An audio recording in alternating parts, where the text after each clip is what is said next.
저는 절대 안 속습니다. 30년 가까이 역에서 사기꾼들 수없이 봤으니까요. 제가 항상 하던 말이었습니다.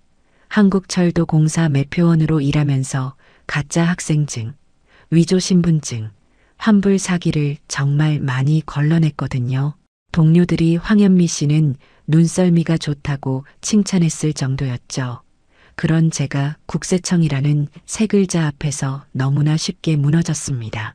세금 환급이 나왔다는 말에 제 평생 모은 돈을 몽땅 보냈어요. 남편이 남긴 퇴직금, 제가 몇십 년간 모은 적금, 노후 자금 전부였습니다. 8천만 원이 훌쩍 넘는 돈이었죠. 단 사흘 만에요. 그리고 그날 저녁 진짜 국세청 우편물이 도착했습니다. 환급금은 고작 60만 원 남짓이었어요. 저는 그제야 깨달았죠. 제가 믿었던 환급금은 진짜보다 10배도 넘는 거짓말이었다는 거요. 도대체 저에게 무슨 일이 있었던 걸까요? 지금부터 그 악몽을 들려드리겠습니다. 시청 전 구독과 좋아요를 누르시면 로또에 당첨되는 행운이 올 수 있습니다. 그리고 지금 어디에서 시청하고 계신지 댓글로 남겨주세요. 여러분의 이야기도 듣고 싶습니다. 그럼 지금부터 시작되는 이야기 속으로 함께 들어가 볼까요? 저는 황현미, 올해 67입니다. 서울 외곽의 작은 빌라에서 혼자 살고 있어요. 월세는 80만 원대 후반 정도 되는 곳이죠. 남편은 몇 년 전에 췌장암으로 세상을 떠났습니다. 투병 기간이 길지 않았는데 참 빨리 가버렸어요. 40년 가까이 함께 산 사람이 그렇게 떠났습니다. 남편은 작은 회사에서 과장으로 지냈어요. 성실한 사람이었죠. 저는 한국철도공사에서 30년 가까이 매표원으로 일했습니다. 역 창구에서 승객들 응대하고 표 끊어주는 일이었어요. 은퇴할 때 받은 퇴직금이 꽤 됐습니다. 5천만 원대 중반쯤 되는 돈이었어요. 남편과 함께 모았던 적금도 있었고요. 2천만 원대 후반쯤 됐죠. 합치면 거의 8천만 원 남짓 되는 돈이었습니다. 노후 자금으로는 충분하다고 생각했어요. 게다가 남편이 회사에서 퇴직연금을 넣어뒀거든요. 그래서 유족연금이 나왔습니다. 매달 100만 원대 중반쯤 나왔어요. 딸이 둘 있습니다. 큰딸 수진이는 40살쯤 됐어요. 대학병원에서 간호사로 일하고 있죠. 아직 결혼은 안 했습니다. 바쁘게 사니까 연애할 시간도 없나 봐요. 작은 딸 수민이는 30대 중반입니다. 초등학교 선생님이에요. 결혼해서 아이도 하나 있고요. 사위는 회사원인데 착한 사람입니다. 딸들이 가끔 걱정해요. 엄마 혼자 사시지 말고 우리랑 같이 살아요라고 하는데 저는 거절했습니다. 딸들도 각자 살림이 있는데 늙은 엄마까지 짐이 될 순 없잖아요. 제 하루 일과는 단순했습니다. 아침 일찍 일어나서 집 근처를 산책했어요. 1시간 정도 걷다 보면 같은 시간에 산책하는 분들과 인사를 나누게 되더라고요. 점심은 집에서 간단히 먹었습니다. 혼자 먹는 밥이지만 정성껏 차려 먹으려고 노력했어요. 남편 떠나고 나서 더 그랬죠. 오후에는 도서관에 자주 갔습니다. 책 읽는 걸 좋아하거든요. 일주일에 몇 번 정도는 경로당에도 나갔고요. 저녁은 딸들이 일주일에 한 번씩 반찬을 가져다 줬어요. 엄마 잘 드세요 하면서 냉장고를 가득 채워놓고 가는 모습을 보면 고마우면서도 미안했습니다. 생활비는 많이 들지 않았어요. 월세의 관리비, 식비랑 병원비 합쳐도 한 달에 100만 원대 초반이면 충분했죠. 유족연금으로 넉넉히 살 수 있었습니다. 8천만 원 남짓 되는 노후 자금은 건드리지 않았어요. 비상금으로 아껴두면 되는 거였으니까요. 건강도 괜찮은 편이었습니다. 한 달에 한 번씩 병원 가서 혈압약 받아오는 게 전부였어요. 큰 병은 없었죠. 그렇게 조용히 살았습니다. 외롭냐고요? 가끔은 그랬어요. 하지만 견딜만 했습니다. 나이 들면 다들 이렇게 사는 거라고 생각했거든요. 그날은 봄날이었습니다. 비가 내리는 오후였어요. 점심 먹고 설거지를 하고 있었죠. TV에서는 드라마가 나오고 있었고 창밖으로는 빗소리가 들렸습니다. 평범한 오후였어요. 아무 일도 일어나지 않을 것 같은 그런 날이었죠. 그때 전화가 왔습니다. 모르는 번호였지만 받았습니다. 요즘은 병원에서도 자주 연락이 오니까요. 안녕하십니까? 국세청 환급 담당 송민재입니다. 남자 목소리였어요. 또박또박하고 정중했죠. 국세청이라는 말에 긴장이 됐습니다. 뭔가 잘못된 건 아닐까 하는 생각이 들었거든요. 고객님, 최근 유족연금 관련해서 세금 재정산을 했는데요. 환급금이 나왔습니다. 환급금이요? 저는 별로 관심이 없었어요. 그게 얼마나 된다고 전화까지 하세요? 700만 원대 후반입니다. 순간 귀를 의심했습니다. 700만 원이 넘는 돈이요? 그게 정말입니까? 네, 유족연금을 받으시면서 소득세 계산이 달라졌거든요. 그래서 환급이 발생한 겁니다. 그렇게까지 설명하니까 믿음이 갔어요. 하지만 귀찮았습니다. 그럼 나중에 은행 가서 처리할게요. 바쁘거든요. 고객님, 이번 달 말까지 신청하지 않으시면 자동으로 소멸됩니다. 그 말에 마음이 조금 급해졌습니다.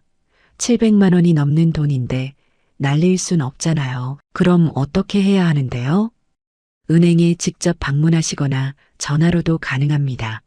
5분이면 끝나요. 밖에는 비가 오고 있었어요.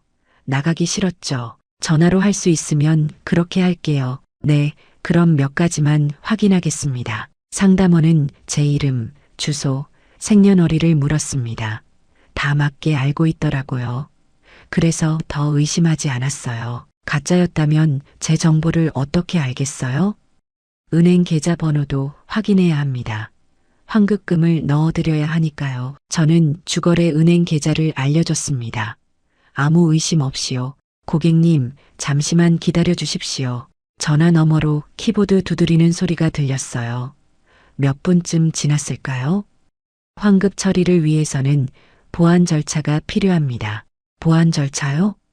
네, 요즘 보이스피싱이 많아서 국세청에서도 철저히 확인하거든요. 보이스피싱이라는 단어를 듣고 오히려 안심이 됐습니다. 그렇게까지 설명하는 걸 보니 진짜 국세청이 맞구나 싶었거든요. 사기꾼이었다면 보이스피싱 얘기를 꺼냈을까요? 고객님, 스마트폰 있으시죠? 네, 있는데요. 그럼 은행 보안 앱을 깔아야 합니다. 환급금 입금 확인을 위해서요. 저는 스마트폰을 잘 다루지 못했습니다. 전화와 문자만 겨우 하는 수준이었어요. 저 그런 거 잘 못하는데요. 괜찮습니다. 제가 하나하나 천천히 알려드릴게요. 어렵지 않으세요. 상담원의 목소리는 참 친절했습니다. 마치 손녀딸이 할머니 가르치듯이 차근차근 설명해줬어요. 먼저 앱스토어를 여세요. 저는 그대로 따라했습니다. 화면이 나왔어요. 검색창에 제가 불러드리는 이름을 쳐보세요. 복잡한 이름이었어요. 뭔가 보안 관련 앱 같았죠. 설치 누르시면 됩니다. 앱이 깔렸습니다. 화면에 아이콘이 생겼어요. 이제 그 앱을 여세요. 열었더니 숫자를 입력하라고 나왔습니다. 제가 불러드리는 번호를 입력하세요. 6자리 숫자였어요. 하나하나 눌렀습니다. 화면이 바뀌었습니다. 뭔가 복잡한 게 나타났어요. 그대로 두세요. 자동으로 처리되니까 기다리기만 하시면 됩니다. 이게 뭐 하는 건데요? 환급금 계좌 확인 절차입니다. 곧 끝나요. 저는 그렇게 15분쯤 기다렸습니다. TV 드라마를 보면서요. 그때 문자가 왔습니다. 입금 500만 원. 이상했어요.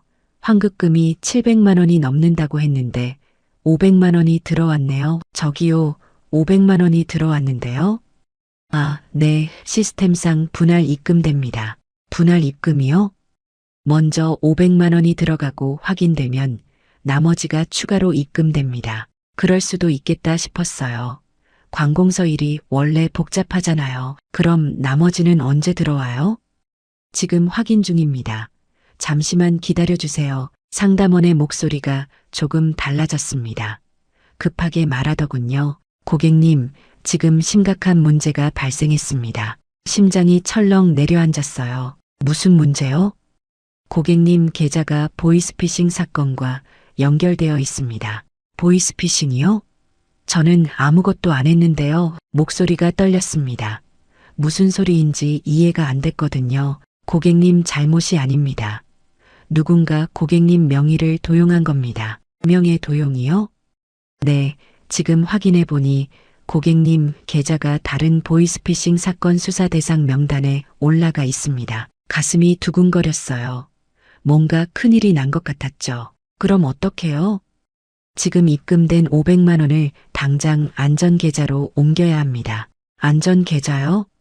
네, 금융감독원에서 관리하는 계좌입니다. 거기로 옮기지 않으면 고객님 계좌 전체가 동결됩니다. 동결? 그럼 유족연금도 못 받게 되는 건가요?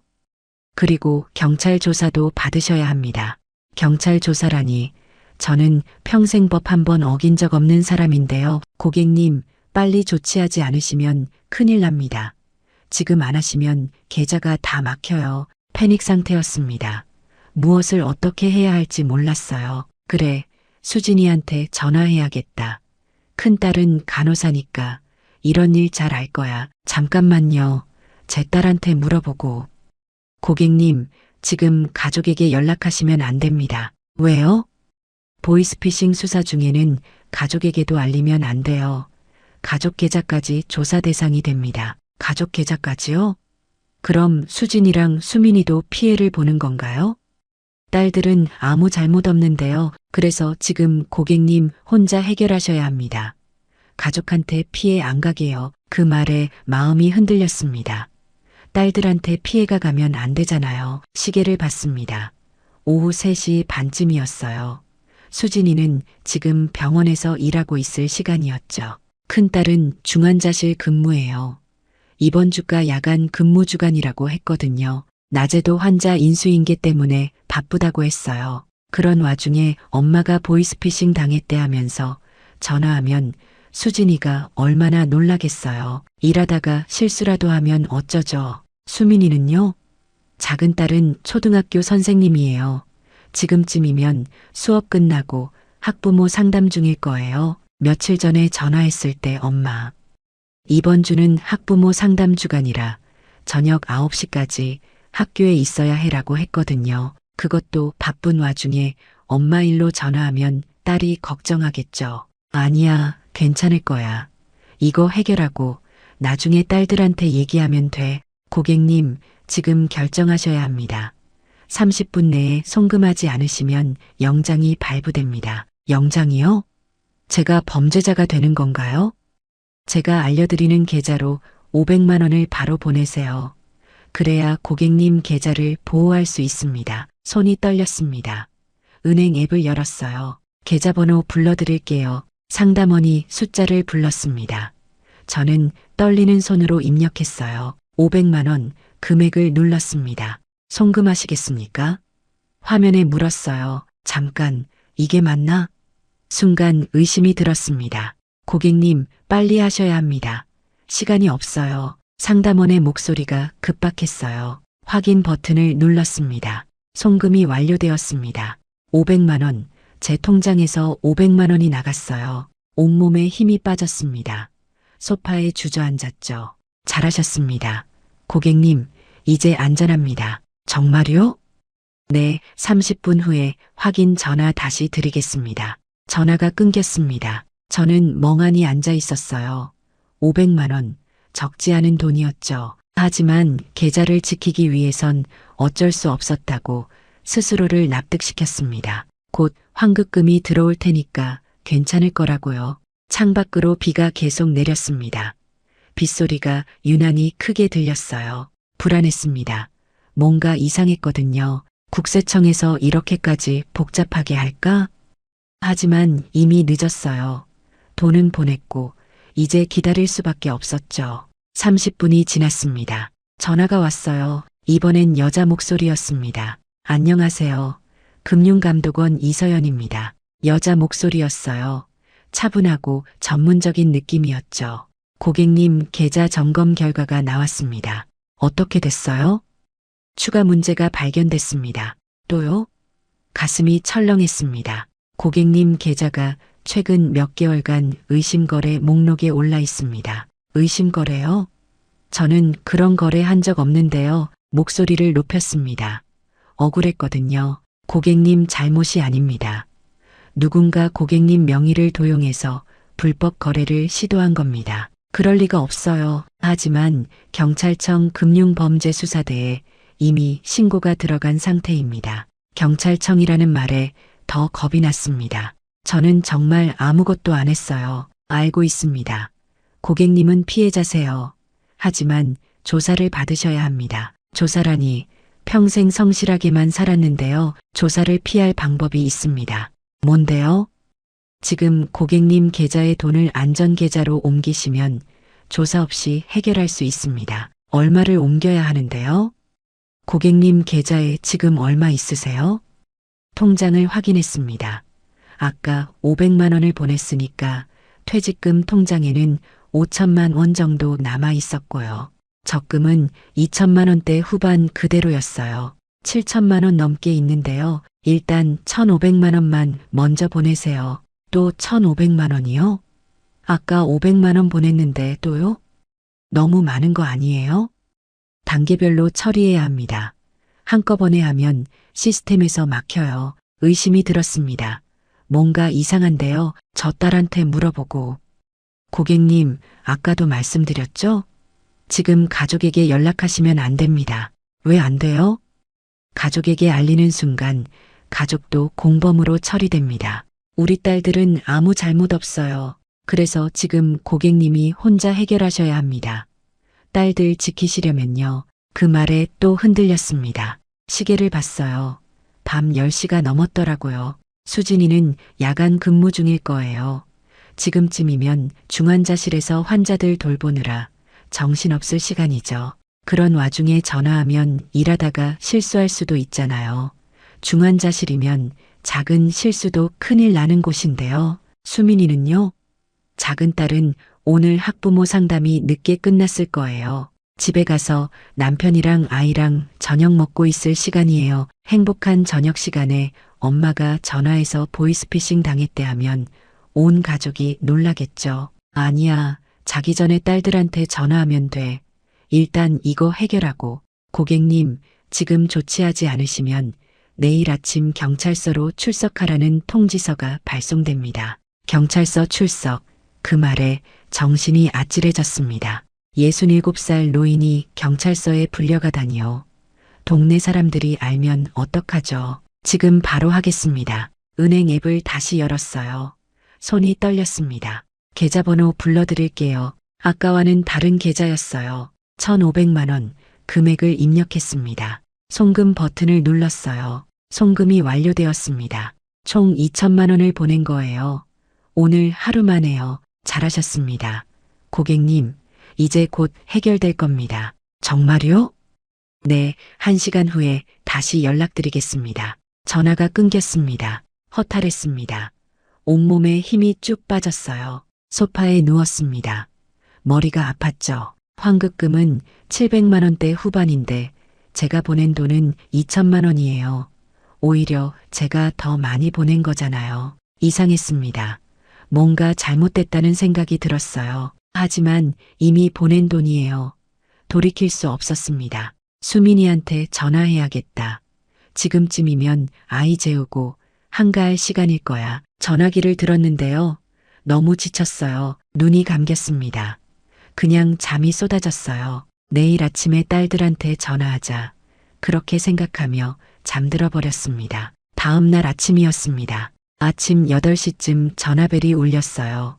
잠을 설친 탓에 머리가 무겁고 눈이 뻑뻑했습니다. 수화기를 들었죠. 안녕하십니까? 서울중앙지검 강태민 검사입니다. 검사요? 검찰청에서 전화가 왔어요. 목소리가 권위적이었습니다. 경찰이나 금융감독원보다 더 무서운 느낌이었죠. 고객님 사건을 검토했습니다. 사건이요? 명예 도용 사건 맞으시죠? 피해 규모가 생각보다 큽니다. 얼마나 큰데요? 고객님 명의로 개설된 대포 통장이 여러 개 있습니다. 그 통장들로 상당한 금액의 불법 자금이 이동했습니다. 저는 그런 통장 만든 적 없어요. 저는 정말 아무것도 안 했어요. 알고 있습니다. 고객님은 피해자입니다. 다만 수사를 위해 협조가 필요합니다. 어떤 협조요? 고객님 계좌에 남은 돈을 확인해야 합니다. 왜요? 범죄 자금과 섞여 있을 가능성이 있습니다. 일단 검찰 보관 계좌로 옮겨야 합니다. 그럼 제 돈은요? 수사가 끝나면 전액 돌려드립니다. 길어야 2주 정도 걸립니다. 2주, 그 정도면 괜찮을 것 같았어요. 얼마를 보내야 하는데요? 적금 통장 있으시죠? 그거 전액입니다. 적금이요? 그건 몇십 년간 모은 돈인데요. 그건 너무... 고객님, 지금 협조하지 않으시면 공범으로 몰릴 수 있습니다. 공범이요? 명예 도용 피해자가 아니라 범죄 가담자로 수사받게 됩니다. 범죄 가담자, 그 말에 온몸이 얼어붙었습니다. 저는 평생 법 한 번 어기지 않고 살았어요. 그래서 지금 협조하셔야 합니다. 피해자라는 걸 증명하시려면요. 딸들한테 물어봐야겠다. 이건 혼자 판단할 일이 아니야. 제 딸한테 물어보고. 고객님, 지금 가족에게 연락하시면 가족도 조사 대상입니다. 또 그 말이에요. 가족은 모르는 일인데요. 하지만 법적으로는 가족도 조사받아야 합니다. 고객님이 혼자 해결하시는 게 가족 지키는 길입니다. 가족을 지키는 길, 그 말에 마음이 흔들렸습니다. 수진이는 간호사예요. 경찰 조사받으면 병원에서 뭐라고 하겠어요. 수민이는 초등학교 선생님이에요. 선생님이 범죄 수사받는다는 소문나면 학교에서 어떻게 되겠어요. 고객님, 오전 10시까지 송금하지 않으시면 영장을 발부합니다. 시계를 봤습니다. 8시 반이었어요. 1시간 반밖에 안 남았죠. 은행 가야 하는데요. 적금은 앱으로 안 되거든요. 그럼 빨리 가세요. 시간 없습니다. 코트도 제대로 입지 않고 집을 나왔습니다. 은행까지 걸어서 10분 정도 걸렸어요. 뛰다시피 갔죠. 은행 문을 열고 들어갔습니다. 숨이 찼어요. 적금 해지하러 왔어요. 직원이 통장을 확인했습니다. 몇십 년 동안 넣으셨는데 해지하시게요? 급한 일이 생겨서요. 혹시 보이스피싱은 아니시죠? 그 말에 가슴이 덜컥했습니다. 아니에요. 제 일이에요. 거짓말을 했습니다. 왜 그랬을까요? 지금 생각하면 그때 직원한테 솔직히 말했어야 했는데요. 서류를 작성했습니다. 손이 떨렸어요. 2천만 원대 후반, 적금이 해지됐습니다. 은행을 나왔습니다. 휴대폰이 울렸어요. 고객님, 은행 다녀오셨습니까? 검사라는 사람이었습니다. 네, 지금 나왔어요. 바로 송금하세요. 시간이 없습니다. 길거리에 서서 은행 앱을 열었습니다. 계좌번호를 입력했어요. 2천만 원대 후반 전액 송금 버튼을 눌렀습니다. 송금이 완료되었습니다. 다리에 힘이 풀렸습니다. 그 자리에 주저앉을 뻔했어요. 총 5천만 원 가까이 보낸 거예요. 이틀 동안요. 잘하셨습니다. 이제 안전합니다. 정말요? 이제 끝난 거죠? 오후에 최종 확인 전화드리겠습니다. 전화가 끊겼습니다. 집으로 돌아왔습니다. 다리가 후들거렸어요. 소파에 앉았습니다. 통장을 확인했죠. 퇴직금 통장에 3천만 원 정도 남았고 적금은 텅 비었습니다. 8천만 원 넘게 있던 돈이 3천만 원으로 줄었어요. 불안했습니다. 이게 맞나 싶었죠. 하지만 검사가 2주 뒤에 돌려준다고 했잖아요. 그때까지 유족연금으로 버티면 돼. 스스로를 다독였습니다. 오후가 됐습니다. 전화가 왔어요. 또 검사라는 사람이었습니다. 고객님, 최종 확인 결과가 나왔습니다. 어떻게 됐어요? 퇴직금 계좌도 위험합니다. 또요? 그것도 송금해야 합니다. 남은 돈 전부를요? 제 손이 떨리기 시작했습니다. 남은 돈까지요? 목소리가 떨렸습니다. 네, 전액 송금해야 수사가 마무리됩니다. 그럼 저는 어떻게 살아요? 울먹였습니다. 참을 수가 없었어요. 고객님, 2주만 기다리시면 전액 돌려드립니다. 2주 동안 뭘 먹고 살라고요? 유족연금 있으시잖아요. 그걸로 버티세요. 유족연금 100만 원대 중반이에요. 월세만 80만 원대 후반인데요. 이번 달 월세도 못 내요. 2주 후면 다 돌아옵니다. 약속드립니다. 검사라는 사람의 목소리는 단호했습니다. 지금 송금 안 하시면 구속영장 청구합니다. 구속영장, 감옥에 간다는 말인가요? 알겠어요. 보낼게요. 은행 앱을 열었습니다. 손이 덜덜 떨렸어요. 퇴직금 통장에 남은 돈 3천만 원대 중반. 계좌번호를 입력했습니다. 금액을 눌렀어요. 전액 송금하시겠습니까? 화면이 물었습니다. 눈물이 났습니다. 이게 제 평생인데요. 확인 버튼을 눌렀습니다. 송금이 완료되었습니다. 통장 잔액을 확인했어요. 몇만 원, 8천만 원이 넘던 돈이 몇만 원으로 줄었습니다. 사흘 만에요. 온몸에 힘이 빠졌습니다. 소파에 쓰러졌어요. 고객님, 수고하셨습니다. 2주 후에 연락드리겠습니다. 전화가 끊겼습니다. 멍하니 천장을 바라봤습니다. 이게 맞나? 정말 돌려받을 수 있나? 불안이 밀려왔어요. 하지만 검사가 약속했잖아요.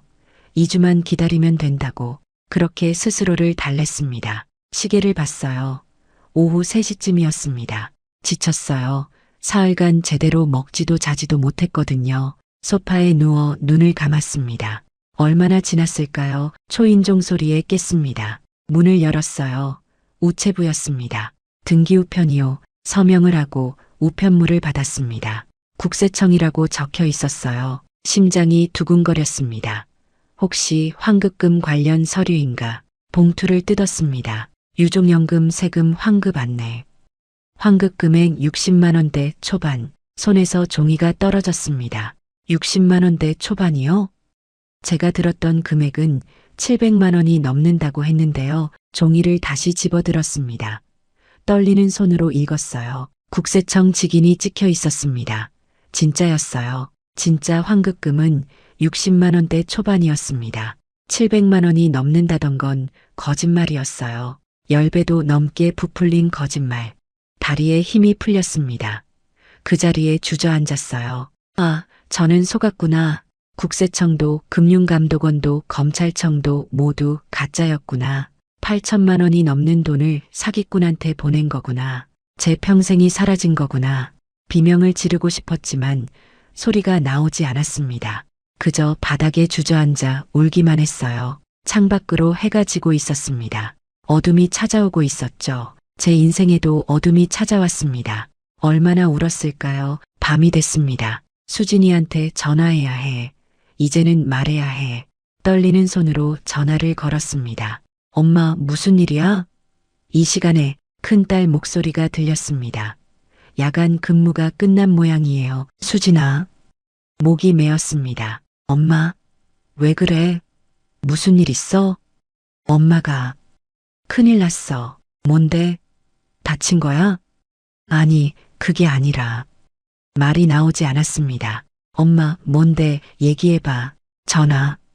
받았어. 국세청이라고. 국세청? 환급금 나왔다고. 700만 원 넘게. 그래서 돈 보냈어. 여러 번. 사흘 동안. 얼마나 보냈는데? 전부 8천만 원 넘게 다. 전화 너머로 침묵이 흘렀습니다. 엄마, 지금 농담하는 거지? 아니야, 진짜야. 오늘 우편으로 진짜 환급 안내문이 왔는데 60만 원대밖에 안 돼. 엄마. 큰딸이 소리쳤습니다. 지금 바로 갈게. 아무데도 가지 마. 전화가 끊겼습니다. 수민이한테도 전화했습니다. 엄마, 왜요? 애 재우고 있었는데 수민아, 미안해.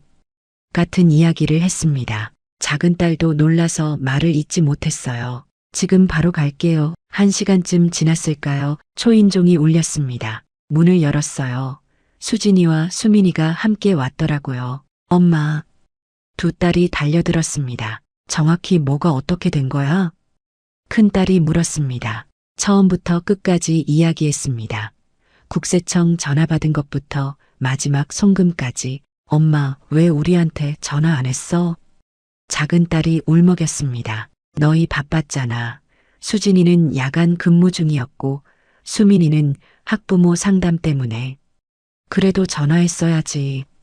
큰딸이 소리쳤습니다. 하지만 목소리에 눈물이 섞여 있었어요. 미안해. 엄마가 잘못했어. 지금 경찰서 가야 돼. 수진이가 말했습니다. 이 시간에? 응, 지금 바로 세 사람이 차를 타고 경찰서로 갔습니다. 밤늦은 시간이었지만 민원실은 불이 켜져 있었어요. 경찰관이 상황을 듣더니 한숨을 쉬었습니다. 전형적인 보이스피싱 사기네요. 돈 찾을 수 있어요? 수진이가 물었습니다. 어렵습니다. 송금 즉시 인출해서 해외로 빼돌렸을 겁니다. 그럼 엄마 돈은요? 돌려받기는 거의 불가능합니다. 가슴이 무너져 내렸습니다. 피해 신고서를 작성했습니다. 언제 전화 왔는지, 얼마를 보냈는지, 계좌번호는 뭔지 경찰관이 물었습니다. 송금한 계좌 정보 있으세요?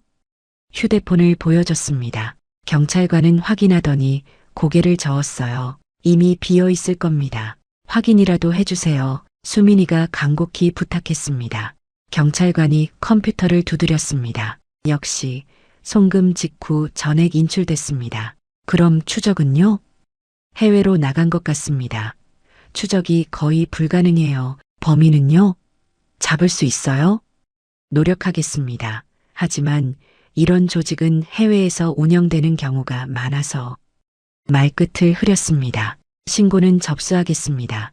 하지만 기대는 하지 마세요. 집으로 돌아왔습니다. 거실에 셋이 앉았습니다. 엄마, 우리 집으로 와. 수민이가 말했습니다. 아니야, 엄마 혼자 살 수 있어. 무슨 소리야. 돈도 없는데 유족연금 있잖아. 그걸로 어떻게 살아. 월세도 못 내잖아. 큰딸이 말했습니다. 엄마, 내가 돈 드릴게. 안 돼. 너희도 살림 빠듯한 거 알아. 엄마 때문에 우리가 빠듯한 거 아니야. 엄마도 우리 걱정하지 마. 미안해. 정말 미안해. 세 사람이 한참을 울었습니다. 새벽이 됐습니다. 딸들은 돌아갔고 저는 혼자 남았습니다. 텅 빈 방에 앉아 생각했어요. 앞으로 어떻게 살아야 할까? 8천만 원이 넘는 돈 없이도 살 수 있을까? 두려웠습니다. 미래가 보이지 않았어요. 며칠이 지났습니다. 그동안 아무것도 먹지 못했어요. 물만 조금 마셨죠. 잠도 제대로 자지 못했습니다. 눈을 감으면 통장 잔액이 떠올랐거든요. 딸들이 매일 전화했습니다. 엄마 밥 먹었어? 우리 집으로 와. 거절했어요. 딸들한테 짐이 되고 싶지 않았으니까요. 하지만 현실을 직면해야 했습니다. 월세를 낼 수 없었어요. 집주인한테 사정을 얘기했죠. 한 달만 기다려주세요. 일자리 구하면 드릴게요. 집주인은 한숨을 쉬며 알겠다고 했습니다. 이사를 해야 했어요. 더 저렴한 곳으로요. 경기도 쪽 외곽 지역에 월세 40만 원대 초반짜리 원룸을 찾았습니다. 서울을 떠나는 건 처음이었어요. 30년 가까이 살았던 곳인데요. 이삿짐도 많지 않았습니다. 침대랑 옷가지 정도였어요. 새 집은 좁았습니다. 10평도 안 됐죠. 하지만 어쩔 수 없었습니다. 월세를 아껴야 했으니까요. 일자리를 찾아야 했습니다. 동네 마트에 갔어요. 혹시 사람 필요하세요? 주인이 저를 위아래로 훑어봤습니다. 나이가 어떻게 되세요? 67입니다. 계산대 보조자리가 있긴 한데 힘들 텐데요. 괜찮습니다. 뭐든 할 수 있어요. 그럼 내일부터 나오세요. 한 달에 40만 원 정도 드릴 수 있어요. 40만 원 적은 돈이었지만 고마웠습니다. 다음 날부터 일을 시작했습니다. 오전 9시부터 오후 5시까지 계산대 옆에서 물건 담고 봉투 나눠주는 일이었어요. 서서 일하니까 다리가 아팠습니다. 허리도 아팠죠. 하지만 참았어요. 먹고 살려면 일해야 했으니까요. 한 달이 지났습니다. 월급을 받았어요. 40만 원, 유족연금 100만 원대 중반과 합치니까 거의 160만 원 정도 됐습니다. 월세 내고 나면 100만 원대 중반 정도 남았어요. 빠듯했지만 살 수는 있었습니다. 어느 날 구청 게시판에서 공고를 봤습니다. 보이스피싱 피해자 자조 모임. 매주 수요일 오후 같은 피해를 겪은 사람들이 모여 서로 위로하고 정보를 나누는 모임이라고 했어요. 망설였습니다. 제 상처를 다시 드러내야 하니까요. 하지만 혼자 있는 게 더 힘들었습니다. 첫 모임에 갔습니다. 회의실에는 20명 정도 모여 있었어요. 대부분 60대, 70대 어르신들이었죠. 진행자가 자기소개를 하자고 했습니다. 한 분씩 자신의 이야기를 나눴어요. 한 할아버지는 자식 사칭 전화에 속아 몇 천만 원을 보냈다고 했습니다. 한 할머니는 투자 사기에 당해 억대 금액을 잃었다고 했어요. 다들 비슷했습니다. 전화 한 통에 평생 모은 돈을 잃은 사람들이었죠. 제 차례가 왔습니다. 떨리는 목소리로 이야기했어요. 국세청 전화를 받았고 환급금이 나왔다고 해서 8천만 원 넘게 보냈다고요.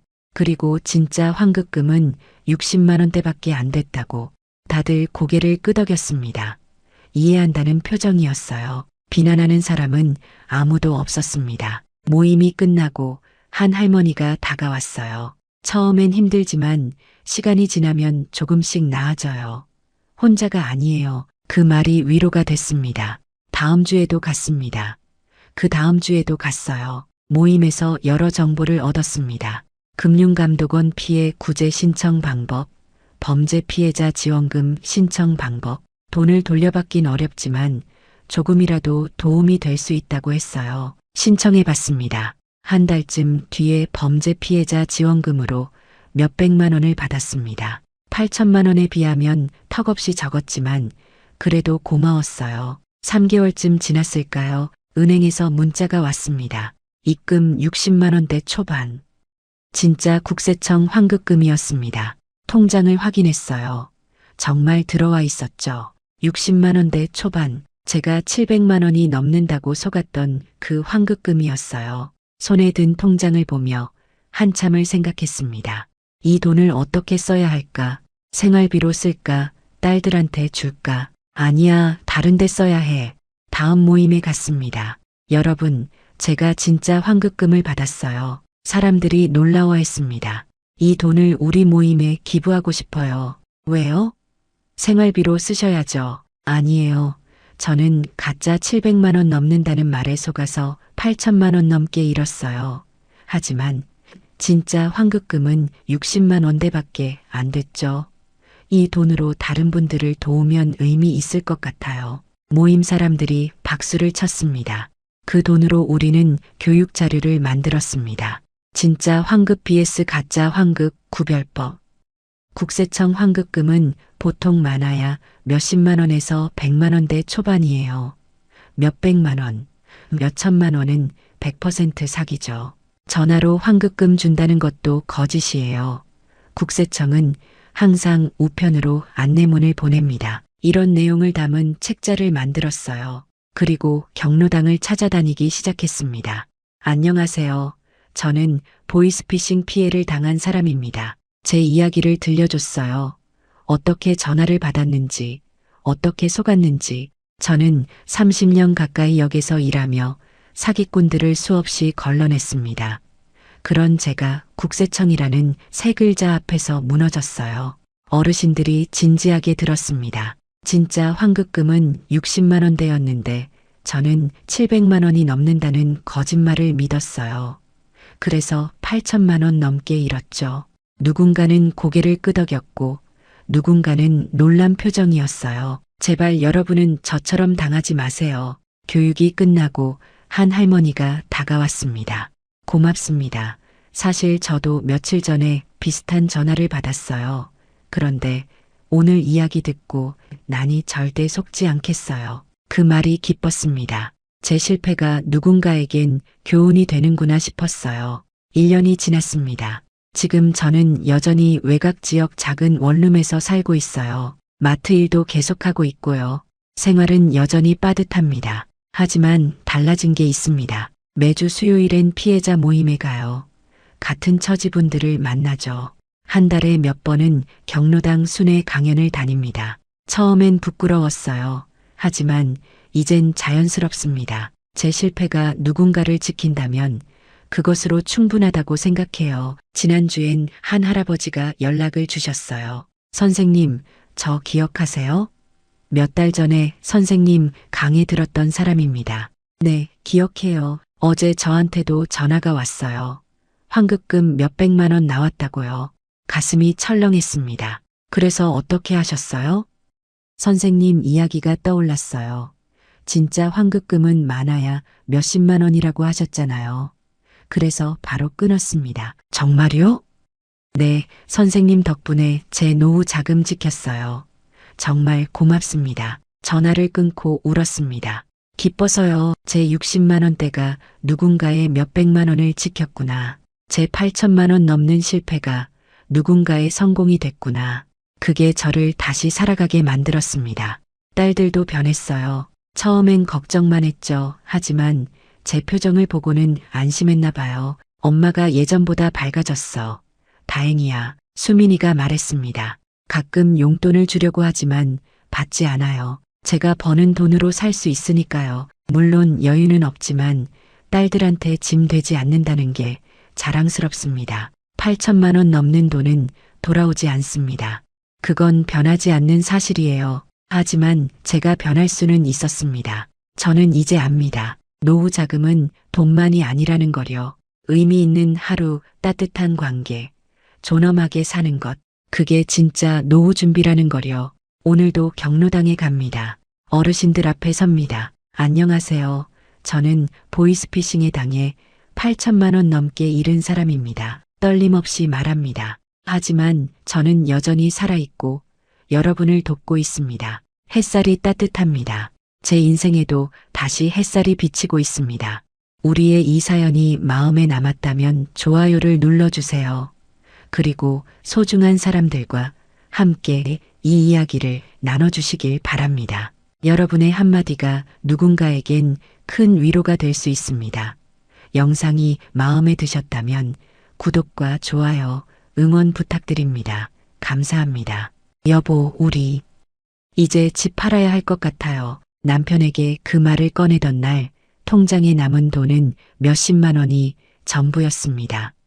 제 명예퇴직금, 남편 퇴직금, 그리고 30년 가까이 모은 전세 보증금까지 합치면 4억 가까운 돈이었죠. 거기에 6억이 넘는 돈을 은행에서 빌렸습니다. 받아보며 노후 보내자.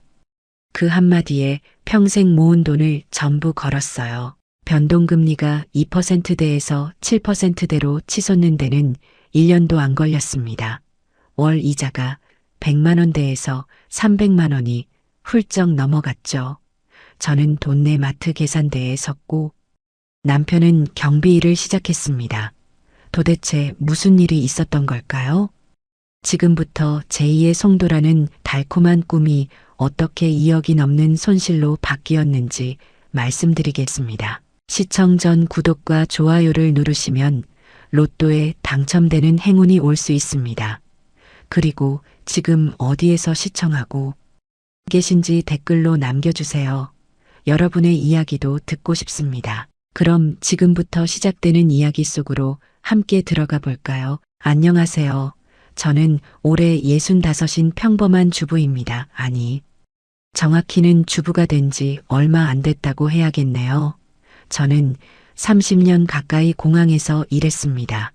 국내선 카운터 직원이었죠. 매일 아침 7시에 출근해서 하루에도 수백 명의 승객을 응대했습니다. 탑승권 확인하겠습니다. 즐거운 여행 되세요. 그 말을 몇만 번은 했을 겁니다. 사실 그 일이 정말 좋았어요. 깔끔한 유니폼을 입고 승객들에게 친절하게 안내하는 일. 처음 공항에 취직했을 때 부모님께서 얼마나 자랑스러워 하셨는지 몰라요. 우리 딸이 공항에서 일한데 도제받네 자랑하고 다니셨죠. 저도 그 일에 자부심이 있었습니다. 2019년 가을이었어요. 회사에서 명예퇴직 공고가 났습니다. 당시 저는 63이었고 정년까지 2년 정도 남은 상태였죠. 솔직히 처음엔 고민이 됐어요. 2년만 더 버티면 정년퇴직인데 굳이 지금 나가야 하나 싶었거든요. 그런데 남편이 말하더군요. 여보, 이제 그만하고 쉬어. 30년 가까이 일했으면 됐지. 퇴직금도 왔고. 우리 이제 손주나 보면서 편하게 살자. 남편은 중견기업 관리부장 출신이었는데 저보다 2년 먼저 정년퇴직을 했습니다. 퇴직금으로 1억 5천 정도 받았죠. 저도 더 이상 새벽같이 일어나서 출근하는 게 버거워지고 있었습니다. 나이가 드니 체력이 예전 같지 않더라고요. 하루 종일 서서 일하고 나면 다리가 퉁퉁 부었어요. 그래서 결심했습니다. 명예퇴직 신청서를 냈죠. 퇴직금은 1억 2천만 원 정도 나왔습니다. 30년 가까이 일한 대가치고는 적다고 느낄 수도 있지만 저는 감사했어요. 이 돈이면 우리 부부 노후에 조금이나마 보탬이 되겠구나 싶었거든요. 마지막 출근 날 동료들이 작은 송별회를 열어줬습니다. 같이 일했던 박선영이라는 친구가 있었는데 저보다 7년 정도 어렸죠. 그 친구가 말했어요. 언니, 부럽다. 나도 빨리 퇴직하고 쉬고 싶은데 저는 웃으며 대답했습니다. 선영아, 너도 고지야. 조금만 더 버텨. 그날 밤 집에 돌아와서 유니폼을 벗어 옷장에 넣는데 묘한 감정이 들더라고요. 30년이라는 시간이 이렇게 끝나는구나. 섭섭하기도 하고 홀가분하기도 하고 그런데 그때는 몰랐습니다. 이 유니폼을 벗는 대신 마트 앞치마를 두르게 될 줄은요. 퇴직 후 몇 달은 정말 행복했습니다. 아침에 알람 없이 자연스럽게 눈을 뜨고 남편이랑 같이 산책도 하고 드라마도 보고 이게 사는 거구나 싶었죠. 전세로 살고 있는 집은 경기도 어느 도시 구도심에 있는 20평대 아파트였는데 남편이랑 둘이 살기엔 충분했어요. 외동아들 준호는 33이었고 회사 다니면서 결혼을 준비하고 있었습니다. 며느리 될 예비딸은 괜찮은 집안 출신이었어요. 준호가 저희를 예비 사돈댁에 데려간 적이 있었는데 그 집이 강남 쪽에 있는 아파트더라고요. 깔끔하고 넓고 인테리어도 고급스럽게 되어 있었죠. 그날 저녁 집에 돌아오는 길에 남편이 말했어요. 우리 집이 좀 초라하게 보이네. 저도 같은 생각을 했지만 애써 아무렇지 않은 척했습니다. 뭐 어때? 우리도 성실하게 살았는데 전세지만 깨끗하게 잘 살고 있잖아. 하지만 마음 한편으로는 씁쓸했어요. 그래도 그때까지만 해도 저희는 평온했습니다. 빚도 없고 퇴직금도 있고 연금도 나오니까 조금씩 아껴 쓰면 노후를 충분히 보낼 수 있다고 생각했죠. 큰 욕심 부리지 않고 분수에 맞게 살면 된다고 믿었습니다. 하지만 세상은 저를 가만히 두지 않았습니다. 아니, 정확히는 제가 세상의 유혹을 이기지 못한 거겠죠. 2020년이 밝았습니다. 새해가 되면서부터 뉴스에서는 매일같이 부동산 이야기뿐이었어요. 아침에 TV를 켜면 서울 아파트 가격도 사상 최고치 경기도 신도시 집값 급등 이런 뉴스들이 도배되어 있더라고요. 처음에는 남의 이야기인 줄 알았습니다. 우리는 전세로 사는 집이 있고 크게 불편한 것도 없으니까 굳이 집을 살 필요가 없다고 생각했죠. 남편도 그냥 우리는 조용히 살자. 집값 오르내리는 거 신경 쓰지 말고 했어요. 그런데 준호가 결혼 날짜를 잡았다고 연락이 왔습니다. 2021년 봄쯤 결혼식을 올리겠다고요. 기쁜 마음에 예비 며느리 부모님을 만나러 갔죠. 이번엔 사돈될 분들이 직접 저희 집으로 오셨어요. 그날따라 우리 집이 유난히 초라하게 보이더라고요. 20년도 넘은 아파트라 벽지도 누렇고 화장실 타일도 금이 가 있고 거실도 좁아서 4명이 앉으니 꽉 찬 느낌이었어요. 사돈될 분이 둘러보시면서 아, 여기 오래된 동네네요. 조용하고 좋겠어요. 하셨는데 그 말이 위로가 아니라 동정처럼 들렸습니다. 저녁을 먹고 헤어질 때 예비 사돈 어머니가 며느리 될 아이에게 말하는 게 들렸어요. 준호네 집은 좀 작네. 신혼집은 너희들이 알아서 준비해야겠다. 그 말이 제 가슴을 찔렀습니다. 그날 밤 남편이랑 누워서 이야기를 나눴어요. 여보, 우리가 준호한테 미안하네. 집 하나 마련해주지 못해서. 남편도 한숨을 쉬더군요. 나도 그 생각했어. 사돈될 분들 집은 그렇게 좋은데 우리는 전세살이니까 뭔가 체면이 안 서는 것 같아. 그때부터였습니다. 뉴스에서 나오는 집값 이야기가 남의 일처럼 느껴지지 않기 시작한 게 점심시간에 슈퍼에 가면 동네 아주머니들도 부동산 이야기만 하더라고요. 김 여사, 우리 조카가 수도권 어디 신도시에 집 샀는데 1억이 올랐대. 요즘 안 사면 바보래요. 나중엔 더 못 산대. 저도 모르게 부동산 앱을 깔았습니다. 우리 동네 전세 시세를 검색해 봤더니 2년 전보다 5천만 원 가까이 올라 있더라고요. 집주인이 계약 갱신할 때 보증금 올려달라고 하면 어쩌나 불안해지기 시작했어요. 남편도 비슷한 생각을 했는지 어느 날 조심스럽게 말을 꺼냈습니다. 여보, 우리도 집 한번 알아볼까? 준호 결혼도 하는데 전세보다는 우리 집이 있는 게 낫지 않을까? 저는 속으로 기다렸다는 듯이 대답했어요. 나도 그 생각했어. 한번 알아나 보자. 그렇게 우리는 주말마다 분양 정보를 찾아봤습니다.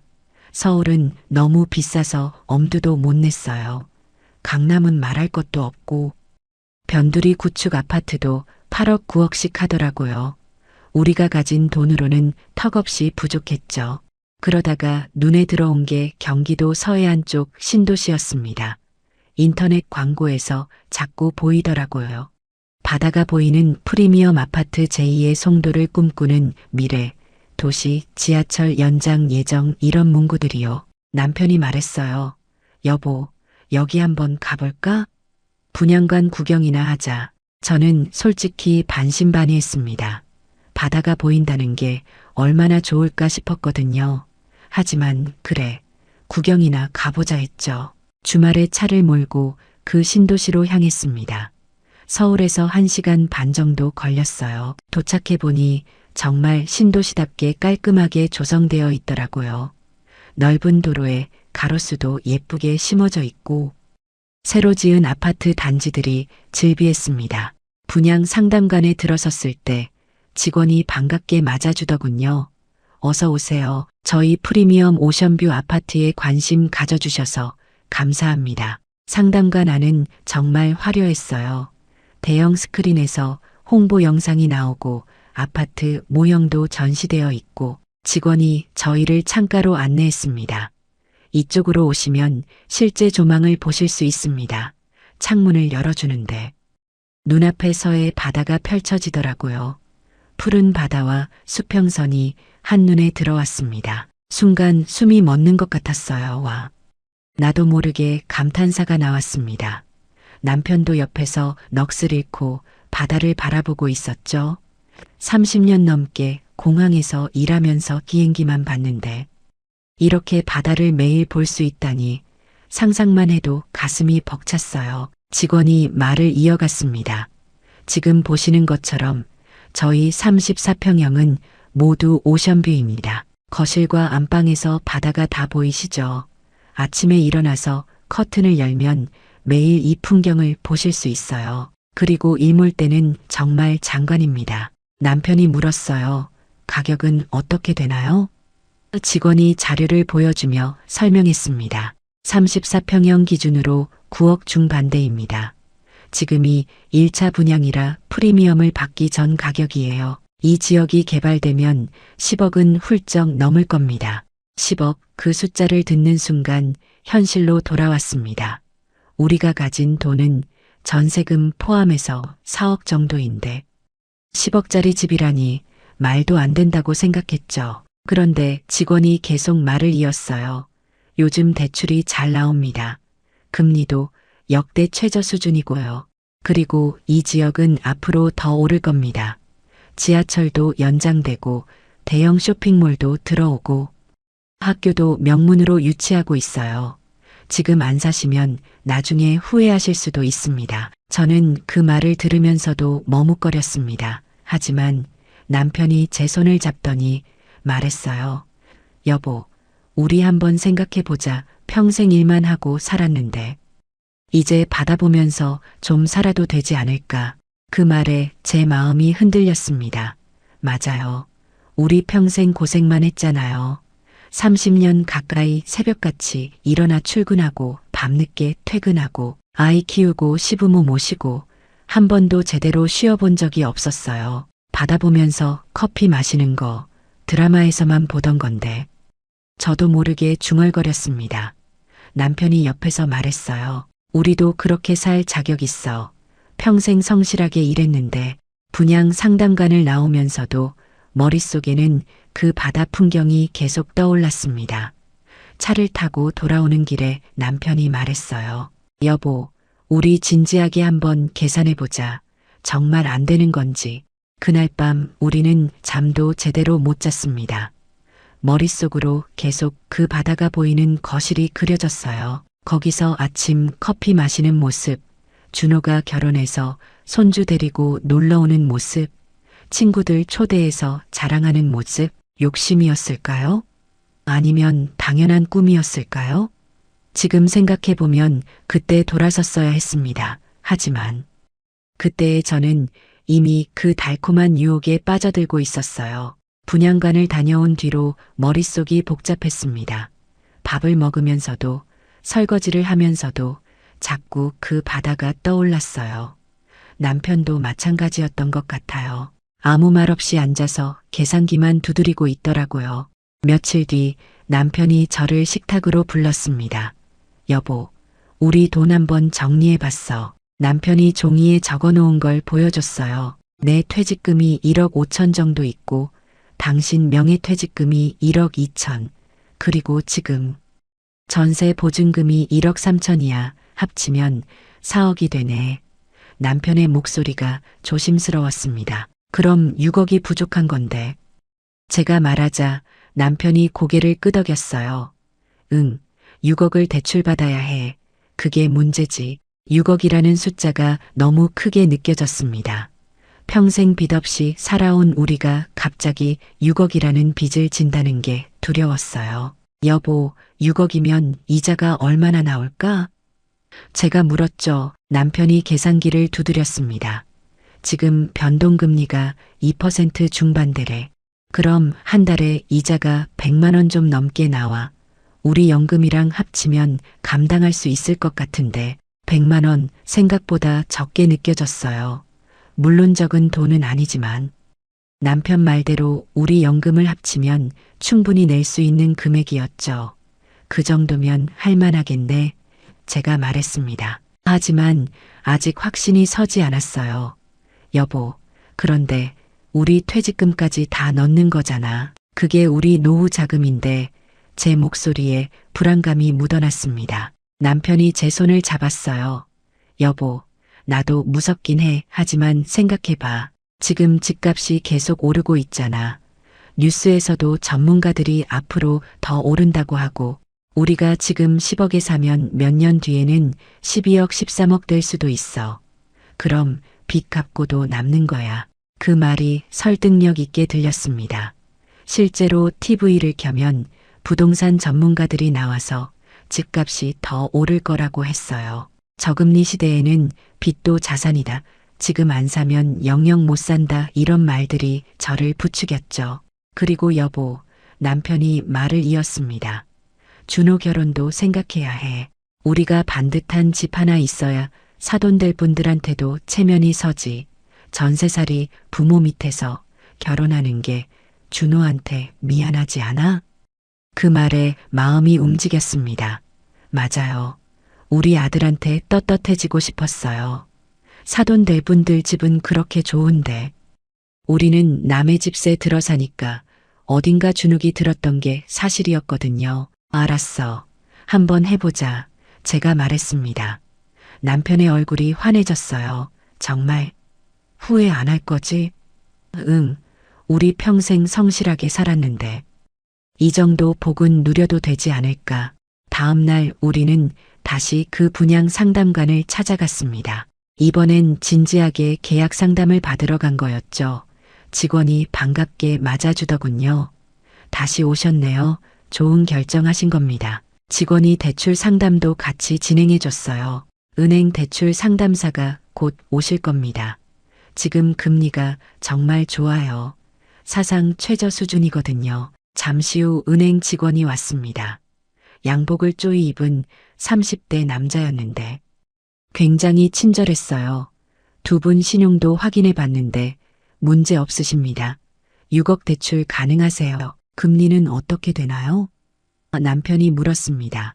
은행 직원이 자료를 보여주며 설명했어요. 지금 변동금리 기준으로 연 2.3%입니다. 고정금리는 3%대인데 변동금리를 추천드려요. 지금 금리가 역대 최저거든요. 더 내려갈 가능성도 있고요. 변동금리요? 제가 되물었습니다. 사실 변동금리가 뭔지 정확히 몰랐어요. 은행 직원이 친절하게 설명해 줬습니다. 변동금리는 시장금리에 따라 이자가 변동되는 겁니다.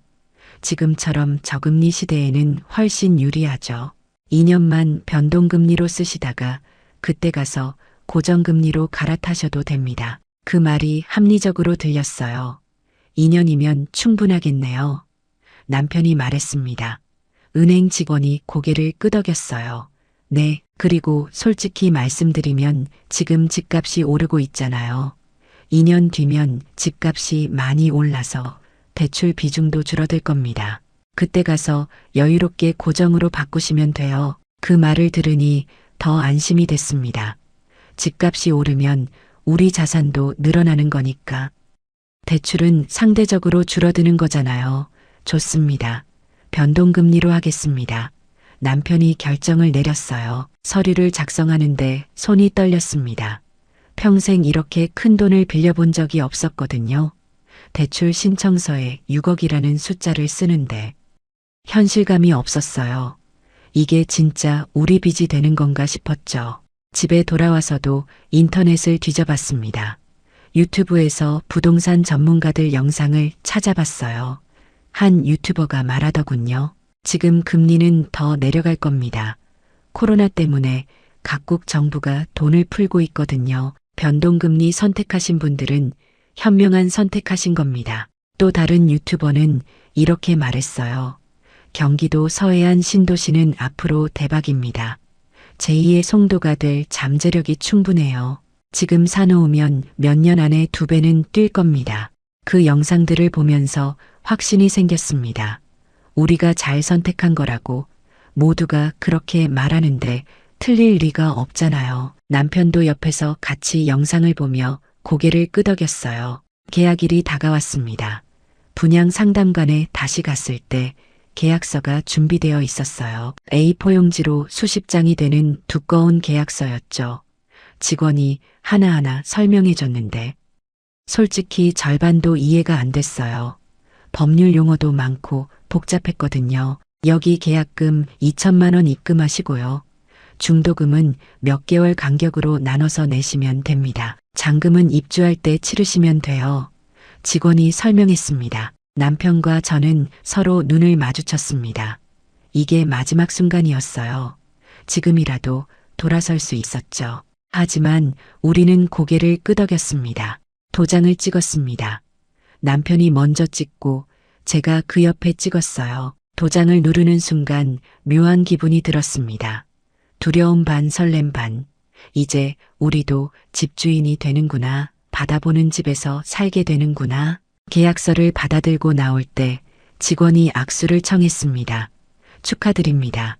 정말 좋은 선택하셨어요. 몇 년 뒤에 저한테 감사 인사하실 겁니다. 저도 웃으며 악수했어요. 감사합니다. 차를 타고 집으로 돌아오는 길 남편이 제 손을 잡았습니다. 여보, 우리 잘한 거지? 응, 잘한 거야. 우리 이제 받아보면서 살 거야. 저는 확신에 찬 목소리로 대답했어요. 그날 저녁 우리는 외식을 했습니다. 고깃집에 가서 삼겹살을 구워 먹으며 축배를 들었죠. 우리 앞으로 꽃길만 걷자. 남편이 소주잔을 들었고 저도 따라 들었습니다. 그래, 이제 고생 끝이야. 준호에게도 전화했습니다. 준호야, 아빠 엄마가 집 샀다. 진짜요? 어디요? 바다 보이는 신도시야. 34평짜리. 나중에 내 결혼하면 자랑스럽게 초대할 수 있겠다. 와 대박. 엄마 아빠 축하해요. 아들의 기뻐하는 목소리를 들으니 더 뿌듯했습니다. 우리가 정말 잘한 거구나.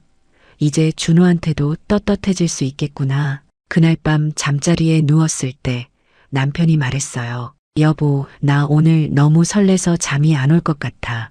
저도 마찬가지였습니다. 나도 입주하는 날 생각하니까 벌써 기대돼. 우리는 한참을 누워서 앞으로의 계획을 이야기했습니다. 어떤 가구를 살지, 어떻게 인테리어 할지, 거실에 소파를 어느 방향으로 놓아야 바다가 잘 보일지, 행복한 고민들이었죠. 그때의 우리는 몰랐습니다. 1년 뒤 우리가 그 계약서를 얼마나 후회하게 될지, 그 도장 하나가 우리 인생을 어떻게 바꿔놓을지. 하지만 그 순간만큼은 세상에서 가장 행복한 부부였습니다. 평생 모은 돈을 전부 걸었지만 그게 곧 몇 배로 돌아올 거라고 믿었으니까요. 어리석었을까요? 욕심이었을까요?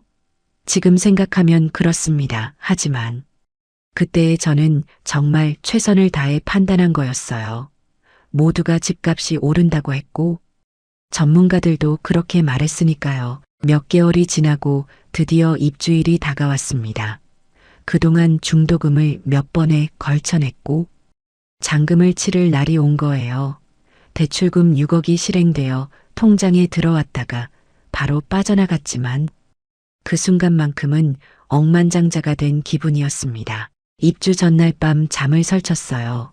내일이면 드디어 우리 집에 들어간다는 설렘에 한숨도 못 잤죠. 남편도 마찬가지였는지 밤새 뒤척이더라고요. 여보, 잠이 와? 응, 나도 너무 설레서 못 자겠어. 입주 당일 아침 우리는 일찍 일어나 이사짐 센터 차를 기다렸습니다. 30년 가까이 살았던 전세집을 떠나는 건데도 아쉬움보다는 기대감이 더 컸어요. 이제 남의 집 아니고 우리 집이야. 남편이 흥분한 목소리로 말했습니다. 이사차를 타고 신도시로 향하는 길, 창밖 풍경이 달라지는 게 느껴졌어요. 도심을 벗어나니 시원하게 뚫린 도로가 나왔고 멀리 바다가 보이기 시작했죠. 여보 봐, 바다다. 제가 손으로 가리키며 소리쳤습니다. 아파트 단지 입구에 도착했을 때 가슴이 벅차올랐어요. 높이 솟은 아파트 건물들, 깔끔하게 정돈된 조경, 넓은 주차장. 와, 여기가 우리 집이야? 실감이 안 났습니다. 경비 아저씨가 차단기를 올려주면서 인사를 했어요. 입주 오셨어요? 몇 동이세요? 106동입니다.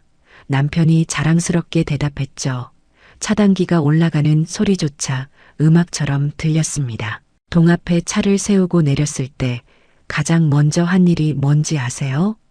고개를 들어 우리 집 창문을 찾아본 거였어요. 저기 15층 저 창문이 우리 거실이야. 남편이 가리키는 곳을 보니 정말 바다가 훤히 보이더라고요. 엘리베이터를 타고 15층에 올라갔습니다. 복도에 나오니 새집 냄새가 코끝을 스쳤어요. 누군가는 포르말데히드 냄새라고 싫어하지만 저한테는 그게 성공의 냄새로 느껴졌죠. 현관 비밀번호를 누르고 문을 열었습니다. 삐삐삐 마이너스 문이 열리는 소리. 그리고 눈앞에 펼쳐진 거실과 나도 모르게 감탄사가 터져나왔어요. 거실이 정말 넓었습니다. 우리가 살던 전세집보다 2배는 큰 것 같았어요. 그리고 무엇보다 압도적이었던 건 거실 창 밖으로 펼쳐진 바다였습니다. 서해 바다가 파노라마처럼 한눈에 들어왔어요. 창문으로 다가가서 밖을 내다봤습니다. 푸른 바다, 하얀 파도, 수평선, 그리고 몇 척의 배들. 여보, 진짜 바다 보인다. 진짜로 제 목소리가 떨렸습니다. 남편이 뒤에서 제 어깨를 감싸 안았어요. 우리 해냈어. 평생 꿈꿨던 거 이뤘잖아. 그 순간 눈물이 핑 돌았습니다. 기쁨의 눈물이었죠. 이사짐이 들어오고 우리는 부지런히 짐을 풀었습니다. 새 소파를 바다가 보이는 방향으로 놓고 TV는 반대편 벽에 걸었어요. 안방도 바다 조망이 되는데 침대를 창문 쪽으로 배치했죠. 저녁이 되자 정말 장관이 펼쳐졌습니다. 서쪽 바다라서 일몰이 보이는 거예요. 주황빛 노을이 바다를 물들이는 광경. 평생 처음 보는 풍경이었습니다. 여보, 매일 이걸 볼 수 있는 거야? 그러게 믿기지가 않아. 그날 저녁 우리는 치킨을 시켜 먹었습니다. 거실 바닥에 돗자리를 깔고 앉아서 치킨을 뜯으며 바다를 바라봤어요. 이게 꿈이야, 생시야. 남편이 맥주를 벌컥벌컥 마시며 말했습니다. 30년 고생한 보람이 있네. 제가 말했죠. 응, 이제 우리도 좀 살만하겠어. 남편이 웃으며 대답했습니다. 그 순간만큼은 세상에서 가장 행복한 사람들이었어요. 며칠 뒤 준호를 초대했습니다. 아들 녀석이 여자친구랑 같이 왔어요. 현관문을 열자마자 준호가 소리쳤습니다. 우와, 대박. 엄마 아빠 여기 진짜 좋다. 여자친구도 감탄하더군요. 와, 바다 진짜 잘 보인다. 여기 신혼집으로 삼고 싶을 정도예요. 그 말에 제 어깨가 으쓱했습니다. 우리 아들이 자랑스러워하는 게 느껴졌거든요. 엄마, 친구들한테 자랑해도 돼요? 그럼 얼마든지. 저는 흐뭇하게 웃었습니다. 다음 주에는 예비 사돈될 분들을 초대했어요. 그분들이 오시는 날 저는 아침부터 청소하고 음식 준비하느라 정신이 없었죠. 좋은 모습 보여드리고 싶었거든요. 초인종이 울렸습니다. 사돈될 분들이 들어서는데 표정이 밝더라고요. 어머, 여기 정말 좋네요. 바다 조망 대박이에요. 예비 사돈 어머니가 감탄했습니다. 거실에 앉아서 차를 마시며 이야기를 나눴어요. 저희도 강남 살지만 바다는 못 보거든요. 여기는 정말 부러워요. 그 말을 듣는 순간 가슴이 뿌듯했습니다. 강남 아파트 사시는 분이 우리 집을 부러워한다니. 역시 우리 사돈 어른들 안목이 대단하시네요. 요즘 이런 오션뷰 아파트가 대세라던데 예비 사돈 아버지도 칭찬을 아끼지 않았어요. 그날 저녁 사돈될 분들을 배웅하고 나서 남편과 마주봤습니다. 여보, 우리 체면 제대로 살렸다. 남편이 신이 나서 말했어요. 그러게, 이제 준호 결혼도 떳떳하게 할 수 있겠어. 집값도 오르기 시작했습니다. 분양받을 때 9억 중반대였는데 입주하고 몇 달 지나니까 10억을 넘었어요. 부동산 앱을 열어볼 때마다 우리 집 시세가 올라가는 걸 보는 재미가 쏠쏠했죠. 여보, 우리 집 지금 10억 5천이래. 제가 남편에게 보여주면 남편도 흐뭇해했어요. 봐, 내가 뭘 했어. 집값 오른다니까. 우리 몇 개월 만에 앉아서 억대 벌었네. 그 말이 맞았어요. 우리는 아무것도 하지 않았는데 통장 잔고가 아니라 자산이 불어나고 있었죠. 25년 일해서 모은 돈보다 몇 개월 만에 더 많이 번 거예요. 이웃들과도 친해졌습니다. 같은 층에 사는 부부랑 인사를 나누게 됐는데 나이도 비슷하고 처지도 비슷했어요. 우리도 퇴직금 다 넣었어요. 저희도요. 그래도 집값 오르니까 다행이죠. 아침마다 거실 창문을 열면 바다 냄새가 들어왔습니다. 커튼을 젖히고 커피를 마시며 바다를 보는 시간이 하루 중 가장 행복한 순간이었어요. 이게 바로 삶의 질이지. 남편이 흐뭇하게 말했습니다. 주말이면 단지 내 산책로를 걸었어요. 깔끔하게 조성된 길을 따라 걸으면 바다가 한눈에 들어오는 전망대도 있었죠. 여보, 우리 정말 잘 선택했어. 제가 말하면 남편도 고개를 끄덕였습니다. 그 행복은 6개월 정도 지속됐습니다. 아니, 정확히는 6개월이 우리가 누릴 수 있는 행복의 전부였어요. 그 이후로는 지옥이 시작됐으니까요. 하지만 그 6개월 동안만큼은 정말 행복했습니다. 30년 일한 보람이 있다고 느꼈고 노후가 보장된 것 같아서 안심이 됐어요. 빚이 6억 있다는 사실조차 잊고 살았습니다. 집값이 오르고 있으니까 그 빚이 무섭지 않았거든요. 지금 생각하면 그게 마지막 평화였습니다. 폭풍 전야의 고요함이었죠. 하지만 그때의 저는 몰랐어요. 곧 모든 게 무너질 거라는 걸. 입주하고 1년쯤 지났을 때 변화가 시작됐습니다. 처음에는 미세한 조짐이었어요. 뉴스에서 미국 연준금리 인상 이런 소식이 들려오기 시작했죠. 남편이 말했어요. 미국 이야기잖아. 우리랑 무슨 상관이야. 저도 그렇게 생각했습니다. 한국은 한국이고 미국은 미국이지. 설마 미국 금리가 오른다고 해서 우리한테까지 영향이 있겠어요? 하지만 세상은 생각보다 촘촘하게 연결되어 있었습니다. 몇 달 뒤 한국은행도 기준 금리를 올리기 시작했어요.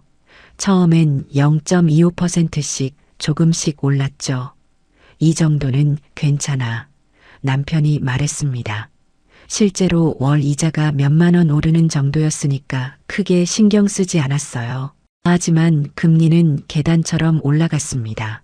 0.25% 오르고 또 0.25% 오르고 어느 순간부터는 0.5%씩 뛰기 시작했어요. 뉴스에서는 빅스텝, 자이언트 스텝 이런 용어들이 나오기 시작했죠. 어느 날 은행에서 문자가 왔습니다. 고객님의 대출 금리가 변경되었습니다. 문자를 열어보는데 손이 떨렸어요. 연 5.3%였던 금리가 4.5%로 올라 있었습니다. 급하게 계산기를 두드렸어요. 6억에 4.5%면 월 이자가 225만 원, 100만 원대였던 이자가 200만 원대로 뛴 거예요. 여보, 큰일 났어. 제가 남편을 불렀습니다. 남편도 같은 문자를 받았는지 얼굴이 하얗게 질려 있었어요. 이게 뭔 소리야. 갑자기 이자가 2배로 올랐네. 어떡해. 우리 연금이랑 합쳐도 빠듯한데 그날 밤 우리는 잠을 이룰 수 없었습니다. 식탁에 마주 앉아 계산기만 두드렸어요. 남편 연금 180만 원, 제 연금 95만 원 합쳐서 275만 원인데 여기서 맞아 225만 원을 내면 50만 원밖에 안 남는 거예요. 관리비 내고 통신비 내고 하면 남는 게 없잖아. 제가 떨리는 목소리로 말했습니다. 일단 조금 버텨보자. 곧 안정될 거야. 남편이 애써 침착한 척했지만 목소리에 불안감이 묻어났어요. 그런데 금리는 멈추지 않았습니다. 몇 달 뒤 또 문자가 왔어요. 대출 금리가 변경되었습니다. 이번엔 5.8%로 올라 있었죠. 월 이자 290만 원, 우리 연금을 다 합쳐도 모자라는 금액이었습니다. 여보, 이거 진짜 심각한데. 남편의 목소리가 갈라졌어요. 우리 예금 깨야 할 것 같아. 그렇게 우리는 비상금으로 모아둔 돈을 까먹기 시작했습니다. 설상가상으로 다른 소식이 들려왔어요. 신도시에 미분양이 속출한다는 뉴스였죠. 경기도 서해안 신도시 미분양 급증, 입주율 저조로 상권 형성 지연, 이런 기사들이 쏟아졌습니다. 실제로 우리 단지도 입주율이 높지 않았어요. 저녁이 되면 불이 켜진 집보다 어두운 집이 더 많았죠. 1층 상가들도 텅텅 비어 있었고요. 제2의 송도라던 약속은 어디 갔는지 편의점 하나 제대로 없었습니다. 장을 보러 나가려면 차를 타고 한참을 가야 했어요. 약속했던 대형마트도 학교도 지하철 연장도 전부 연기되거나 무산됐죠. 속았어. 우리 완전히 속은 거야. 남편이 이를 갈았습니다. 더 충격적인 건 집값이었습니다. 우리가 10억 넘게 올랐다고 좋아했던 시세가 계속 떨어지기 시작한 거예요. 10억 5천이던 게 10억으로 떨어지고 9억 후반대로 떨어지고 부동산 앱을 열어볼 때마다 가슴이 철렁했습니다. 매물은 쏟아져 나오는데 사는 사람이 없었어요. 금매 파격, 가격 손실 감수, 이런 문구들이 즐비했죠. 그러던 어느 날 마침내 금리가 7%를 넘었습니다. 월 이자 350만 원. 상상도 못한 숫자였어요. 우리 연금을 다 합쳐도 75만 원이 모자랐습니다. 여보, 이제 정말 못 버티겠어. 제가 울먹이며 말했습니다. 남편도 머리를 감싸 쥐었어요. 나도 알아. 근데 어떡해. 집을 팔자니 손해고 버티자니 이자가 감당이 안 되고 매달 마이너스 통장에서 돈을 빼서 이자를 막았습니다. 그러다 보니 마이너스 한도도 바닥이 났어요. 카드가 또 밀리기 시작했고 관리비도 연체됐죠. 어느 날 남편이 말했습니다. 여보, 나 경비 일 알아볼게 뭐. 저는 귀를 의심했어요. 남편은 중견기업 부장 출신이었어요. 정년까지 일하고 깨끗하게 퇴직한 사람인데 경비 일을 한다고요?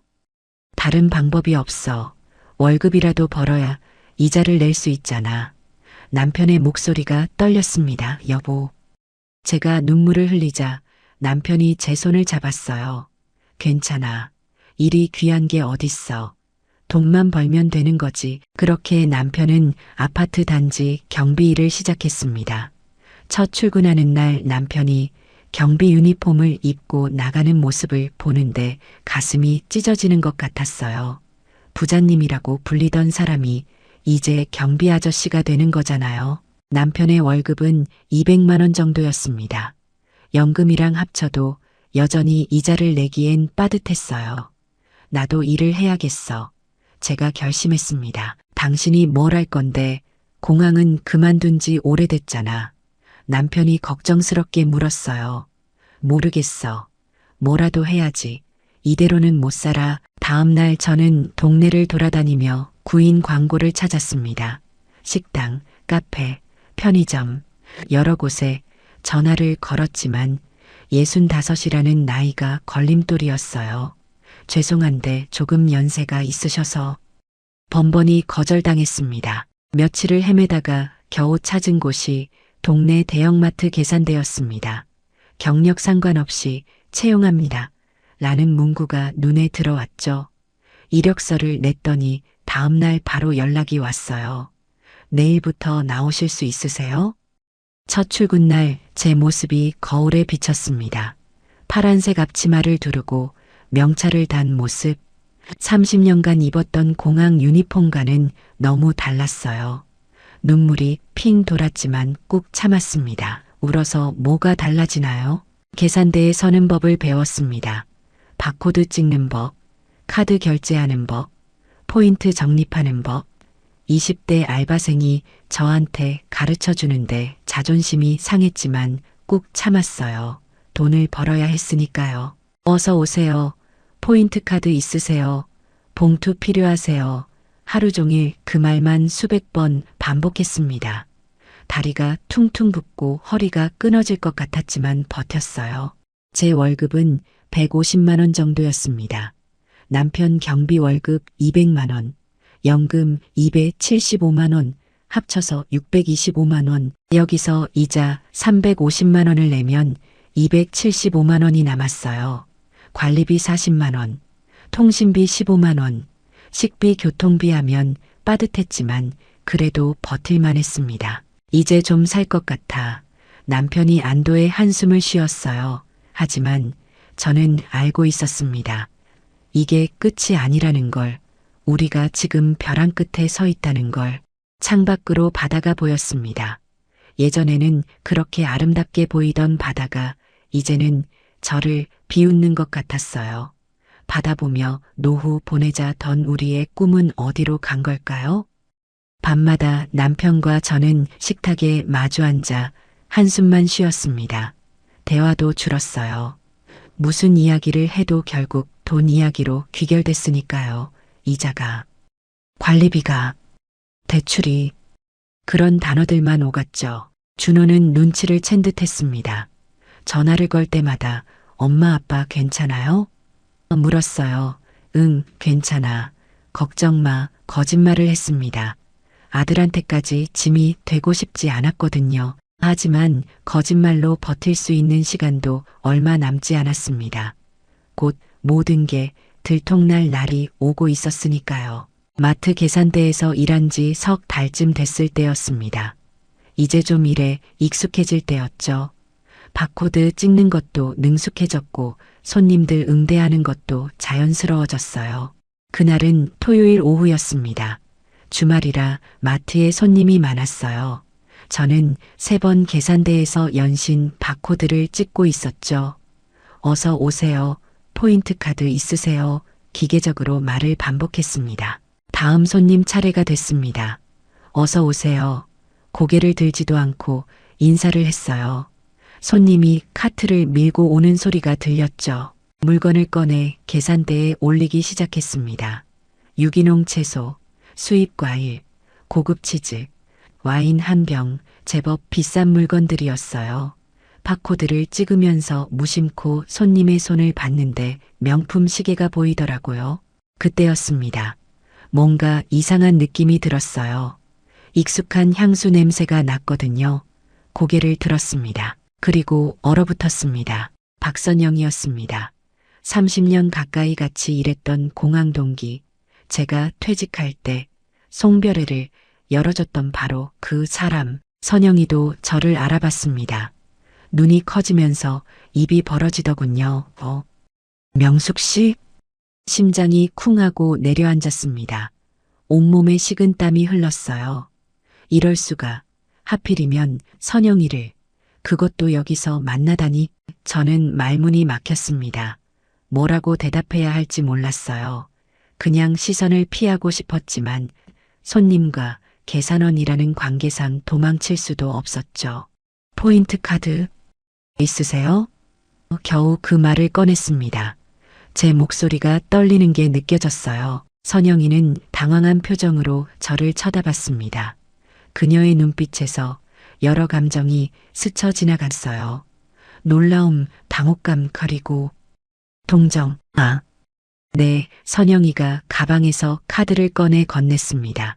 제가 카드를 받아 찍는데 손이 부들부들 떨렸어요. 뒤에 줄 서 있는 손님들이 보였습니다.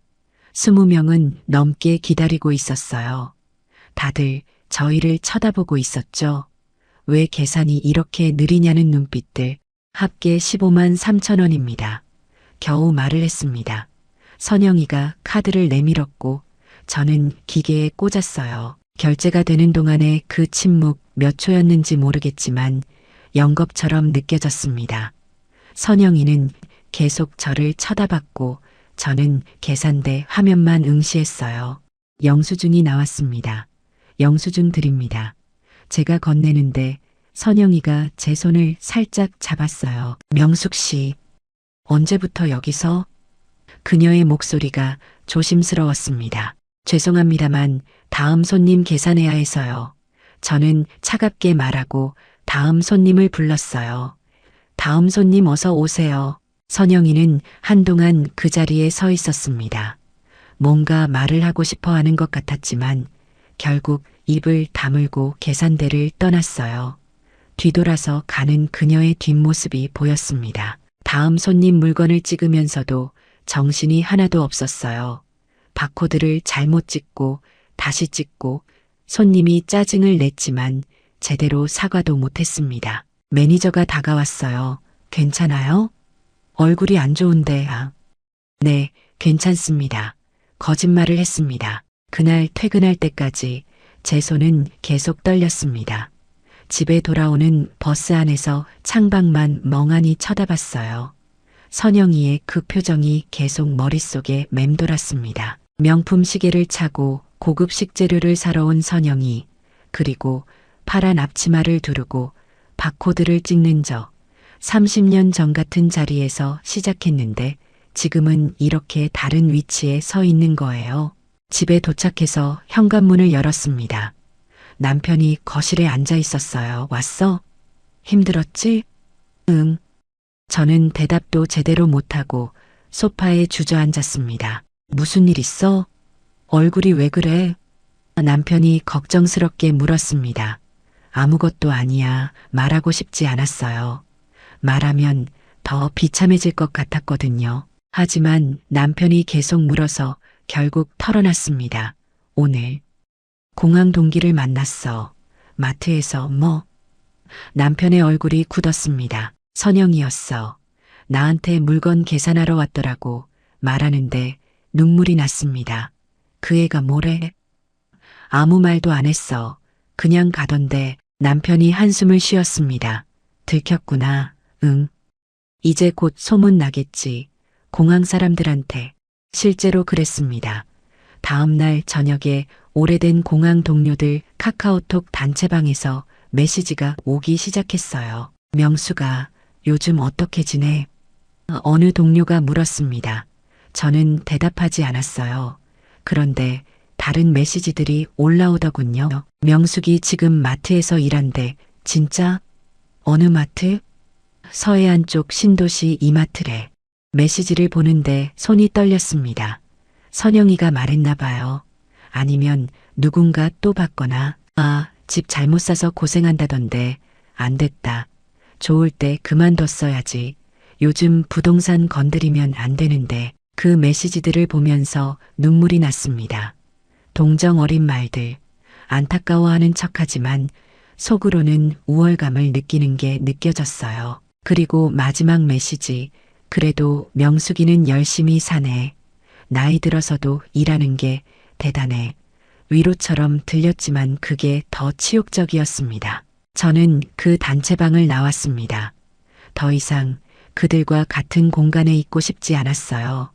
클릭 한 번으로 30년 인맥이 끊어졌습니다. 며칠 뒤 선영이에게서 개인 메시지가 왔습니다. 언니, 그날은 미안해. 너무 놀라서 제대로 인사도 못했네. 많이 힘들지? 필요한 거 있으면 말해. 그 메시지를 보는데 화가 치밀었습니다. 동정받고 싶지 않았어요. 불쌍하다는 눈빛으로 저를 보는 게 싫었습니다. 저는 답장하지 않았습니다. 그날 밤 남편과 이야기를 나눴습니다. 여보, 이렇게는 못 살겠어. 제가 말했습니다. 나도 알아. 근데 어떻게? 집 팔자. 제 입에서 그 말이 나왔습니다. 지난 몇 달 동안 생각만 하고 입 밖에 내지 못했던 말. 소나 보더라도 팔자. 이렇게 사느니 차라리. 남편이 고개를 떨궜습니다. 그래. 나도 그 생각했어. 매일 경비실에서 주민들 보면서 우리가 빚쟁이라는 게 자꾸 생각나더라고. 우리 이 집의 주인이 아니야. 제가 말했습니다. 은행 노예지. 매달 350만 원씩 바치면서 사는 게 무슨 의미가 있어. 알았어. 내일 부동산 가보자. 남편이 결정을 내렸습니다. 그날 밤 저는 거실 창문으로 바다를 바라봤습니다. 달빛에 반짝이는 바다. 한때는 그렇게 아름답게 보였는데 이제는 저를 조롱하는 것 같았어요. 바다 보며 노후 보내자. 남편이 했던 말이 귓가에 맴돌았습니다. 우리의 꿈은 이렇게 끝나는 건가요? 2년도 안 돼서? 아니, 꿈이 아니라 환상이었습니다. 우리가 가질 수 없는 것을 억지로 가지려다가 모든 걸 잃은 거예요. 다음 날 아침 저는 마트에 출근했습니다. 계산대에 서서 바코드를 찍는데 문득 깨달았어요. 일이 부끄러운 게 아니라는 걸. 추락이 부끄러운 거였어요. 30년 커리어가 하루아침에 무너진 것. 유니폼 입고 승객 응대하던 제가 앞치마 두르고 봉투 필요하세요? 묻는 것. 그 추락의 속도와 깊이가 저를 부끄럽게 만든 겁니다. 하지만 어쩌겠어요. 이게 제가 선택한 길인걸요. 바다를 보고 싶다는 로망 하나로 모든 걸 걸었던 선택. 그 대가를 지금 치르고 있는 거죠. 부동산 중개소 문을 열고 들어갔습니다. 사무실은 좁고 허름했어요. 책상 하나에 컴퓨터 한 대, 벽에는 매물 사진들이 빼곡히 붙어 있었죠. 중개사가 반갑게 맞아줬습니다. 어서 오세요. 무슨 일로 오셨어요? 집을 팔려고 하는데요. 남편이 말했습니다. 네. 어디 사세요? 106동 1505호입니다. 제가 대답했어요. 중개사의 표정이 미묘하게 변했습니다. 오션뷰 34평형이시네요. 네, 급하게 팔고 싶은데 가능할까요? 중개사가 한숨을 쉬었습니다. 솔직히 말씀드리면 지금 이 단지가 거래가 안 돼요. 매물은 쌓여 있는데 사는 사람이 없거든요. 그래도 팔아야 합니다. 남편의 목소리가 단호했어요. 얼마에 내놓으면 될까요? 중개사가 컴퓨터를 켰습니다. 시세를 확인하더니 말했어요. 요즘 시세가 8억 후반대예요. 9억 나가는 집은 거의 없고요. 8억 후반? 저는 귀를 의심했습니다. 우리 10억 넘게 주고 샀는데요. 네. 알고 있습니다. 근데 지금 이 지역 집값이 많이 빠졌어요. 미분양 문제도 있고 금리도 오르고 해서요. 중개사가 조심스럽게 말했습니다. 그럼 우리 1억 넘게 손해보는 거잖아요. 제 목소리가 떨렸습니다. 죄송하지만 그렇습니다. 그리고 금매로 내놓으시면 더 낮춰야 할 수도 있어요. 지금 매수자가 거의 없거든요. 남편과 저는 서로를 쳐다봤습니다. 1억 손해, 그것도 원금 손실만 그렇다는 거였어요. 지금까지 낸 이자까지 합치면 훨씬 더 많은 돈이 날아간 거죠. 얼마에 내놓으면 팔릴까요? 남편이 물었습니다. 8억 초반으로 내놓으시면 관심 있는 사람이 나올 수도 있을 것 같은데요. 중개사가 대답했습니다. 8억 초반이요? 저는 충격을 받았습니다. 그럼 우리가 2억 가까이 손해보는 거잖아요. 네. 그리고 중개 수수료랑 세금도 있으니까 실제로는 더 손해보실 겁니다. 중개사가 미안한 듯이 말했습니다. 남편이 제 손을 잡았습니다. 여보, 어떡할까? 팔아야지 뭐 계속 버틸 수도 없잖아. 저는 체념한 목소리로 말했습니다. 알겠습니다. 그럼 7억 9천으로 금매로 내놓으시겠어요? 중개사가 물었습니다. 네. 그렇게 해주세요. 남편이 고개를 끄덕였습니다. 매물이 올라가고 일주일이 지났습니다. 연락이 없었어요. 중개사에게 전화를 걸었죠. 아직 연락 온 사람 없나요? 네. 문의는 몇 건 있었는데 실제로 보러 오는 사람이 없네요. 가격을 조금 더 낮추시면 어떨까요? 얼마나요? 7억 5천 정도면 움직일 것 같은데요. 7억 5천. 우리가 10억 가까이 주고 산 집을 2억 5천이나 깎아서 파는 거였어요. 거기에 그동안 낸 이자 6천만 원 넘게 합치면 3억이 넘는 돈이 허공으로 사라지는 겁니다. 알았어요. 그렇게 해주세요. 남편이 말했습니다. 더 이상 버틸 힘이 없었어요. 가격을 낮추고 며칠 뒤 연락이 왔습니다. 손님이 집 보러 오신답니다. 드디어 기회가 온 거죠. 매수자는 40대 부부였습니다. 집안을 둘러보더니 별로 관심 없는 듯한 표정이었어요. 미분양 단지라 좀 그렇네요. 입주율이 낮아서 분위기가 안 좋아요. 그 말을 들으면서도 꾹 참아야 했습니다. 제발 사달라고 빌고 싶었지만 티낼 수 없었어요. 7억 3천이면 어떨까요? 매수자가 깎았습니다. 예. 저는 당황했습니다. 금매라고 하셨잖아요.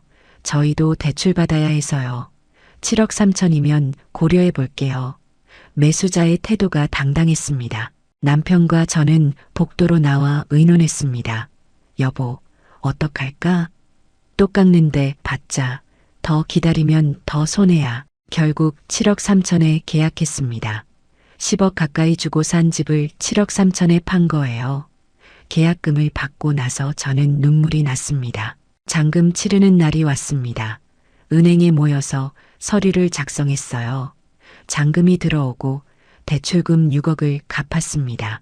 남는 돈은 1억 3천 정도. 처음 들어갈 때 우리가 가진 돈이 4억이었어요. 퇴직금 2억 7천에 전세금 1억 3천. 지금 남은 돈은 1억 3천. 퇴직금이 전부 날아간 거였습니다. 거기에 그동안 낸 이자까지 합치면 정말 2억이 훨씬 넘는 돈을 잃은 거예요. 남편이 35년 일해서 모은 돈, 제가 30년 일해서 모은 돈 전부 증발했습니다. 이제 어떡하지? 제가 남편에게 물었습니다. 일단 월세집 알아봐야지. 남편이 무기력하게 대답했습니다. 우리는 구도심 쪽 월세 빌라를 알아봤습니다.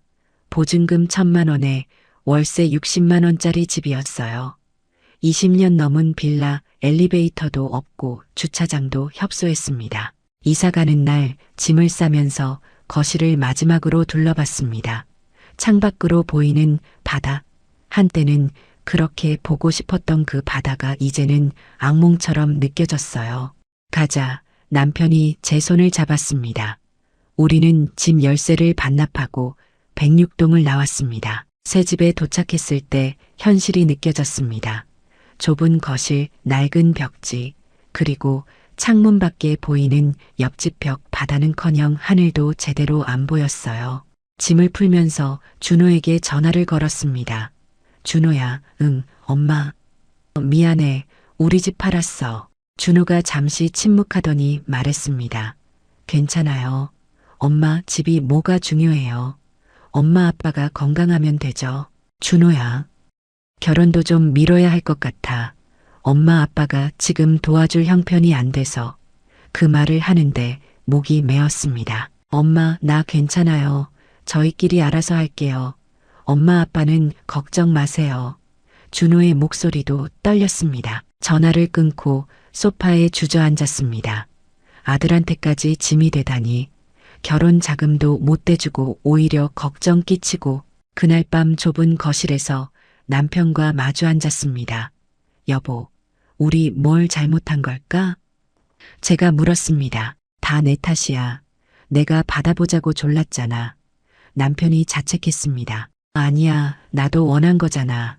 둘 다 욕심부린 거지.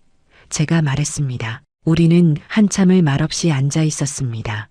창밖에서는 비가 내리기 시작했어요. 빗소리가 허름한 빌라 지붕을 두드리는 소리, 바다에서 들었던 파도 소리와는 너무 달랐습니다. 그래도 여보, 남편이 제 손을 잡았습니다. 빚은 없잖아. 이제 더 이상 은행 눈치 안 봐도 되잖아. 맞는 말이었습니다.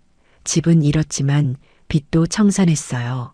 매달 350만 원씩 이자 낼 걱정은 안 해도 됐죠. 그리고 우리 아직 건강하잖아. 일할 수 있잖아.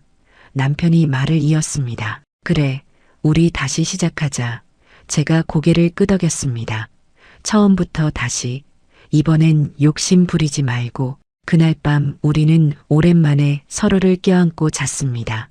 좁은 방, 낡은 이불, 하지만 적어도 이건 우리가 감당할 수 있는 삶이었어요. 바다는 잃었지만 가족은 남았습니다.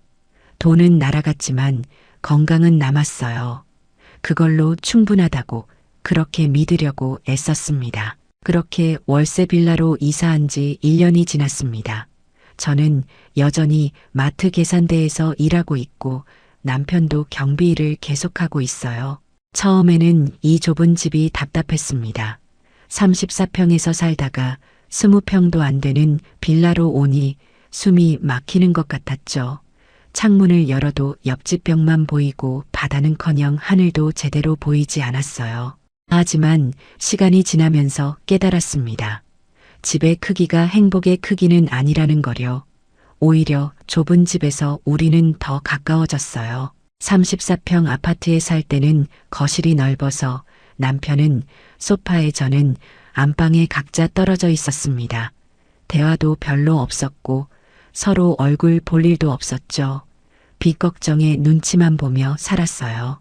그런데 이 좁은 빌라에서는 어디 있어도 서로가 보입니다. 저녁 먹고 나면 남편이랑 나란히 앉아서 TV를 봐요. 부딪힐 정도로 붙어 앉아야 하지만 그게 나쁘지 않더라고요. 여보, 오늘 마트에 재밌는 일이 있었어. 제가 말하면 남편이 웃으며 듣습니다.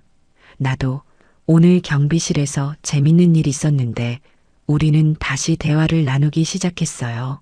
얼마 전에는 준호가 여자친구랑 놀러 왔습니다. 좁은 거실에 4명이 앉으니 꽉 찼어요. 테이블도 작아서 무릎이 부딪혔죠.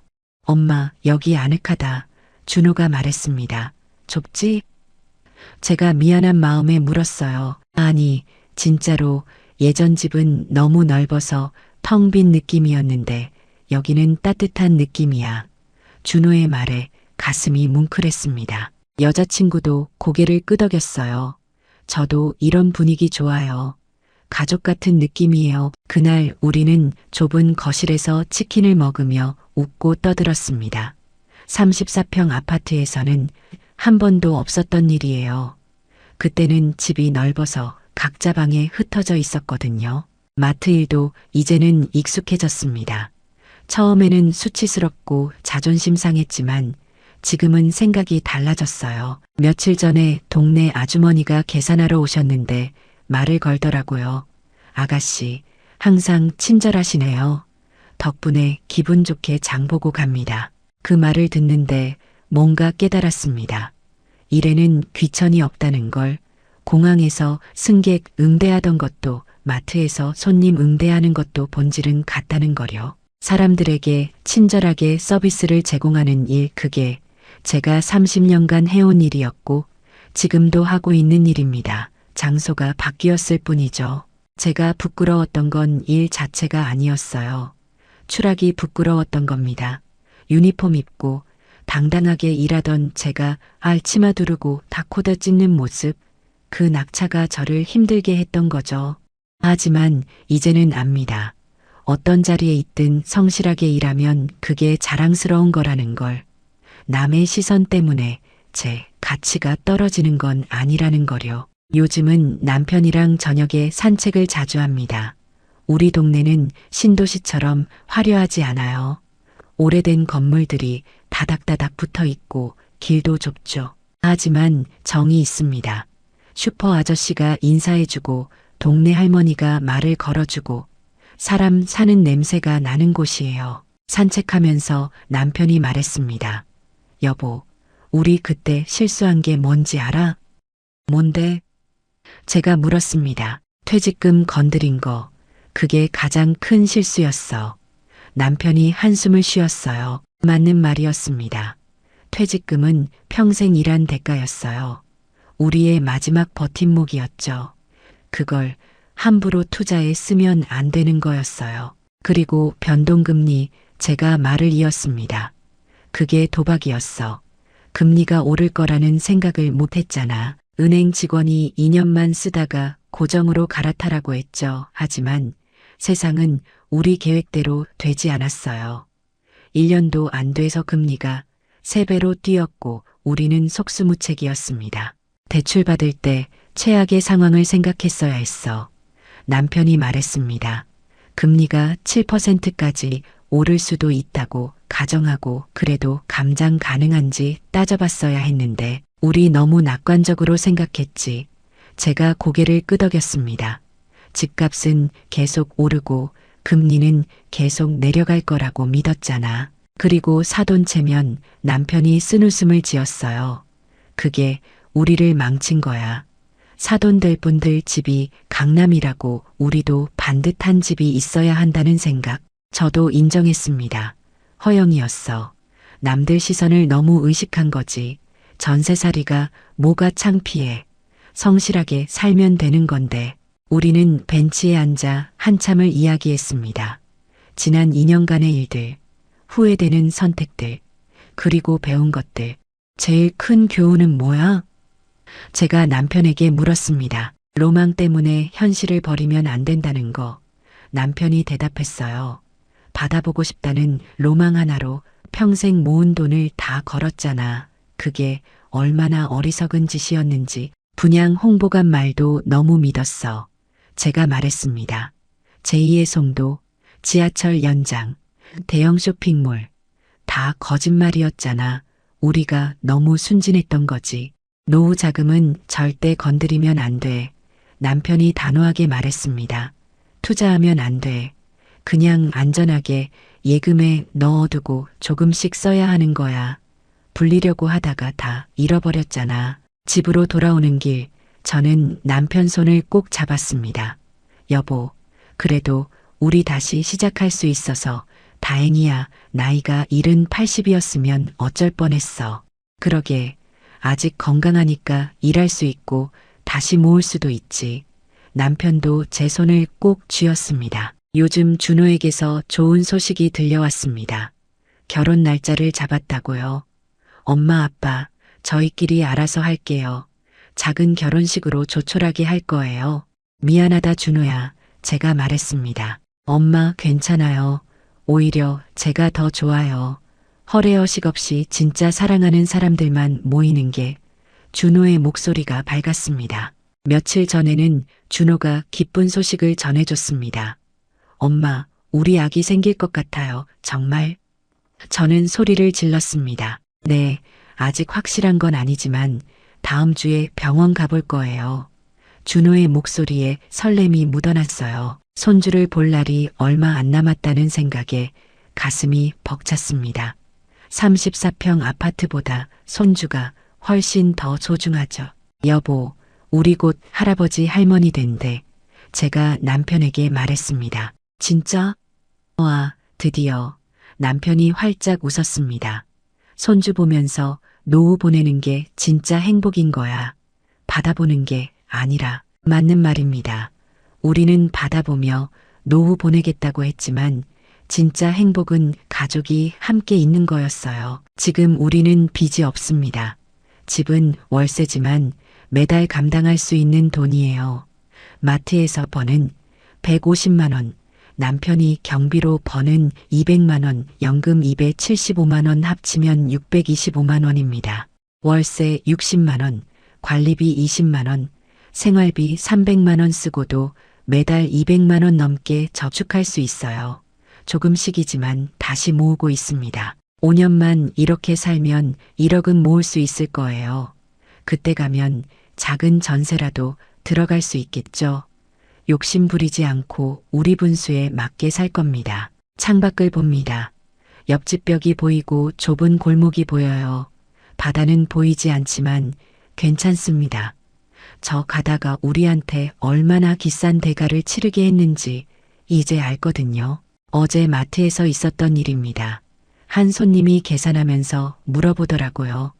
요즘 집값이 다시 오르던데 투자하면 어떨까요? 저는 잠시 멈췄다가 대답했습니다. 글쎄요. 저는 투자 잘 모르지만 한 가지는 확실해요. 노후 자금으로 투자하시면 절대 안 됩니다. 왜요? 손님이 물었습니다. 제가 그렇게 해봐서 알아요. 평생 모은 돈 날릴 수 있어요. 제 목소리가 단호했습니다. 손님이 고개를 끄덕였어요. 그렇군요. 조언 감사합니다. 그 순간 느꼈습니다. 제 실패가 누군가에게는 교훈이 될 수 있다는 걸, 제가 겪은 고통이 다른 사람은 겪지 않도록 도울 수 있다는 거요. 여러분께 말씀드리고 싶습니다. 퇴직금은 함부로 투자하지 마세요. 그게 여러분의 마지막 버팀목입니다. 30년, 40년 일한 대가를 한순간에 날릴 수 있어요. 변동금리는 정말 조심하셔야 합니다. 지금 금리가 낮다고 해서 계속 낮을 거라고 믿지 마세요. 최악의 상황을 가정하고 그래도 감당 가능한지 따져보세요. 남들 시선 때문에 무리하지 마세요. 사돈체면 친구들 자랑 그런 거 신경 쓰다가 인생 망칩니다.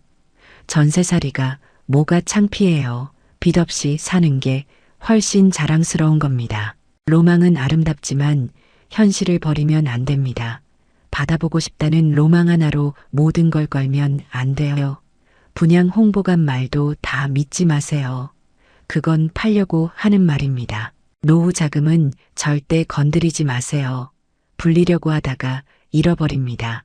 안전하게 예금에 넣어두고 조금씩 쓰세요. 그게 진짜 노후 준비입니다. 지금 저는 행복합니다. 34평 아파트에 살 때보다 훨씬 더요. 빚 걱정 없이 잠들 수 있고 남편과 웃으며 대화할 수 있고 손주 쫄 날을 기다릴 수 있으니까요. 바다는 못 보지만 괜찮습니다. 가끔 시간 나면 남편이랑 버스 타고 바닷가 가서 보면 되죠. 매일 볼 필요는 없었어요. 그 로망 때문에 2억이 넘는 돈을 잃을 필요는 없었습니다. 제 이야기가 길었습니다. 들어주셔서 감사합니다. 부끄러운 이야기지만 누군가에게는 도움이 되길 바라는 마음으로 털어놨습니다. 여러분은 저처럼 실패하지 마세요. 욕심 부리지 마시고 분수에 맞게 사세요. 빚 없이 사는 게 진짜 부자입니다. 작은 집에서 가족과 함께 웃으며 사는 게 큰 집에서 빚 걱정하며 사는 것보다 100배, 1000배 행복합니다. 그걸 이제야 깨달았네요. 오늘도 저는 마트 계산대에 섭니다. 내일도 그럴 거고 내년에도 그럴 겁니다. 하지만 이제는 부끄럽지 않습니다. 성실하게 일해서 가족 먹여 살리는 게 자랑스러우니까요. 여러분 행복하세요. 큰 욕심 부리지 말고 작은 행복에 감사하며 사세요. 그게 진짜 성공입니다. 우리의 이 사연이 마음에 남았다면 좋아요를 눌러주세요. 그리고 소중한 사람들과 함께 이 이야기를 나눠주시길 바랍니다. 여러분의 한마디가 누군가에겐 큰 위로가 될 수 있습니다. 영상이 마음에 드셨다면 구독과 좋아요, 응원 부탁드립니다. 감사합니다.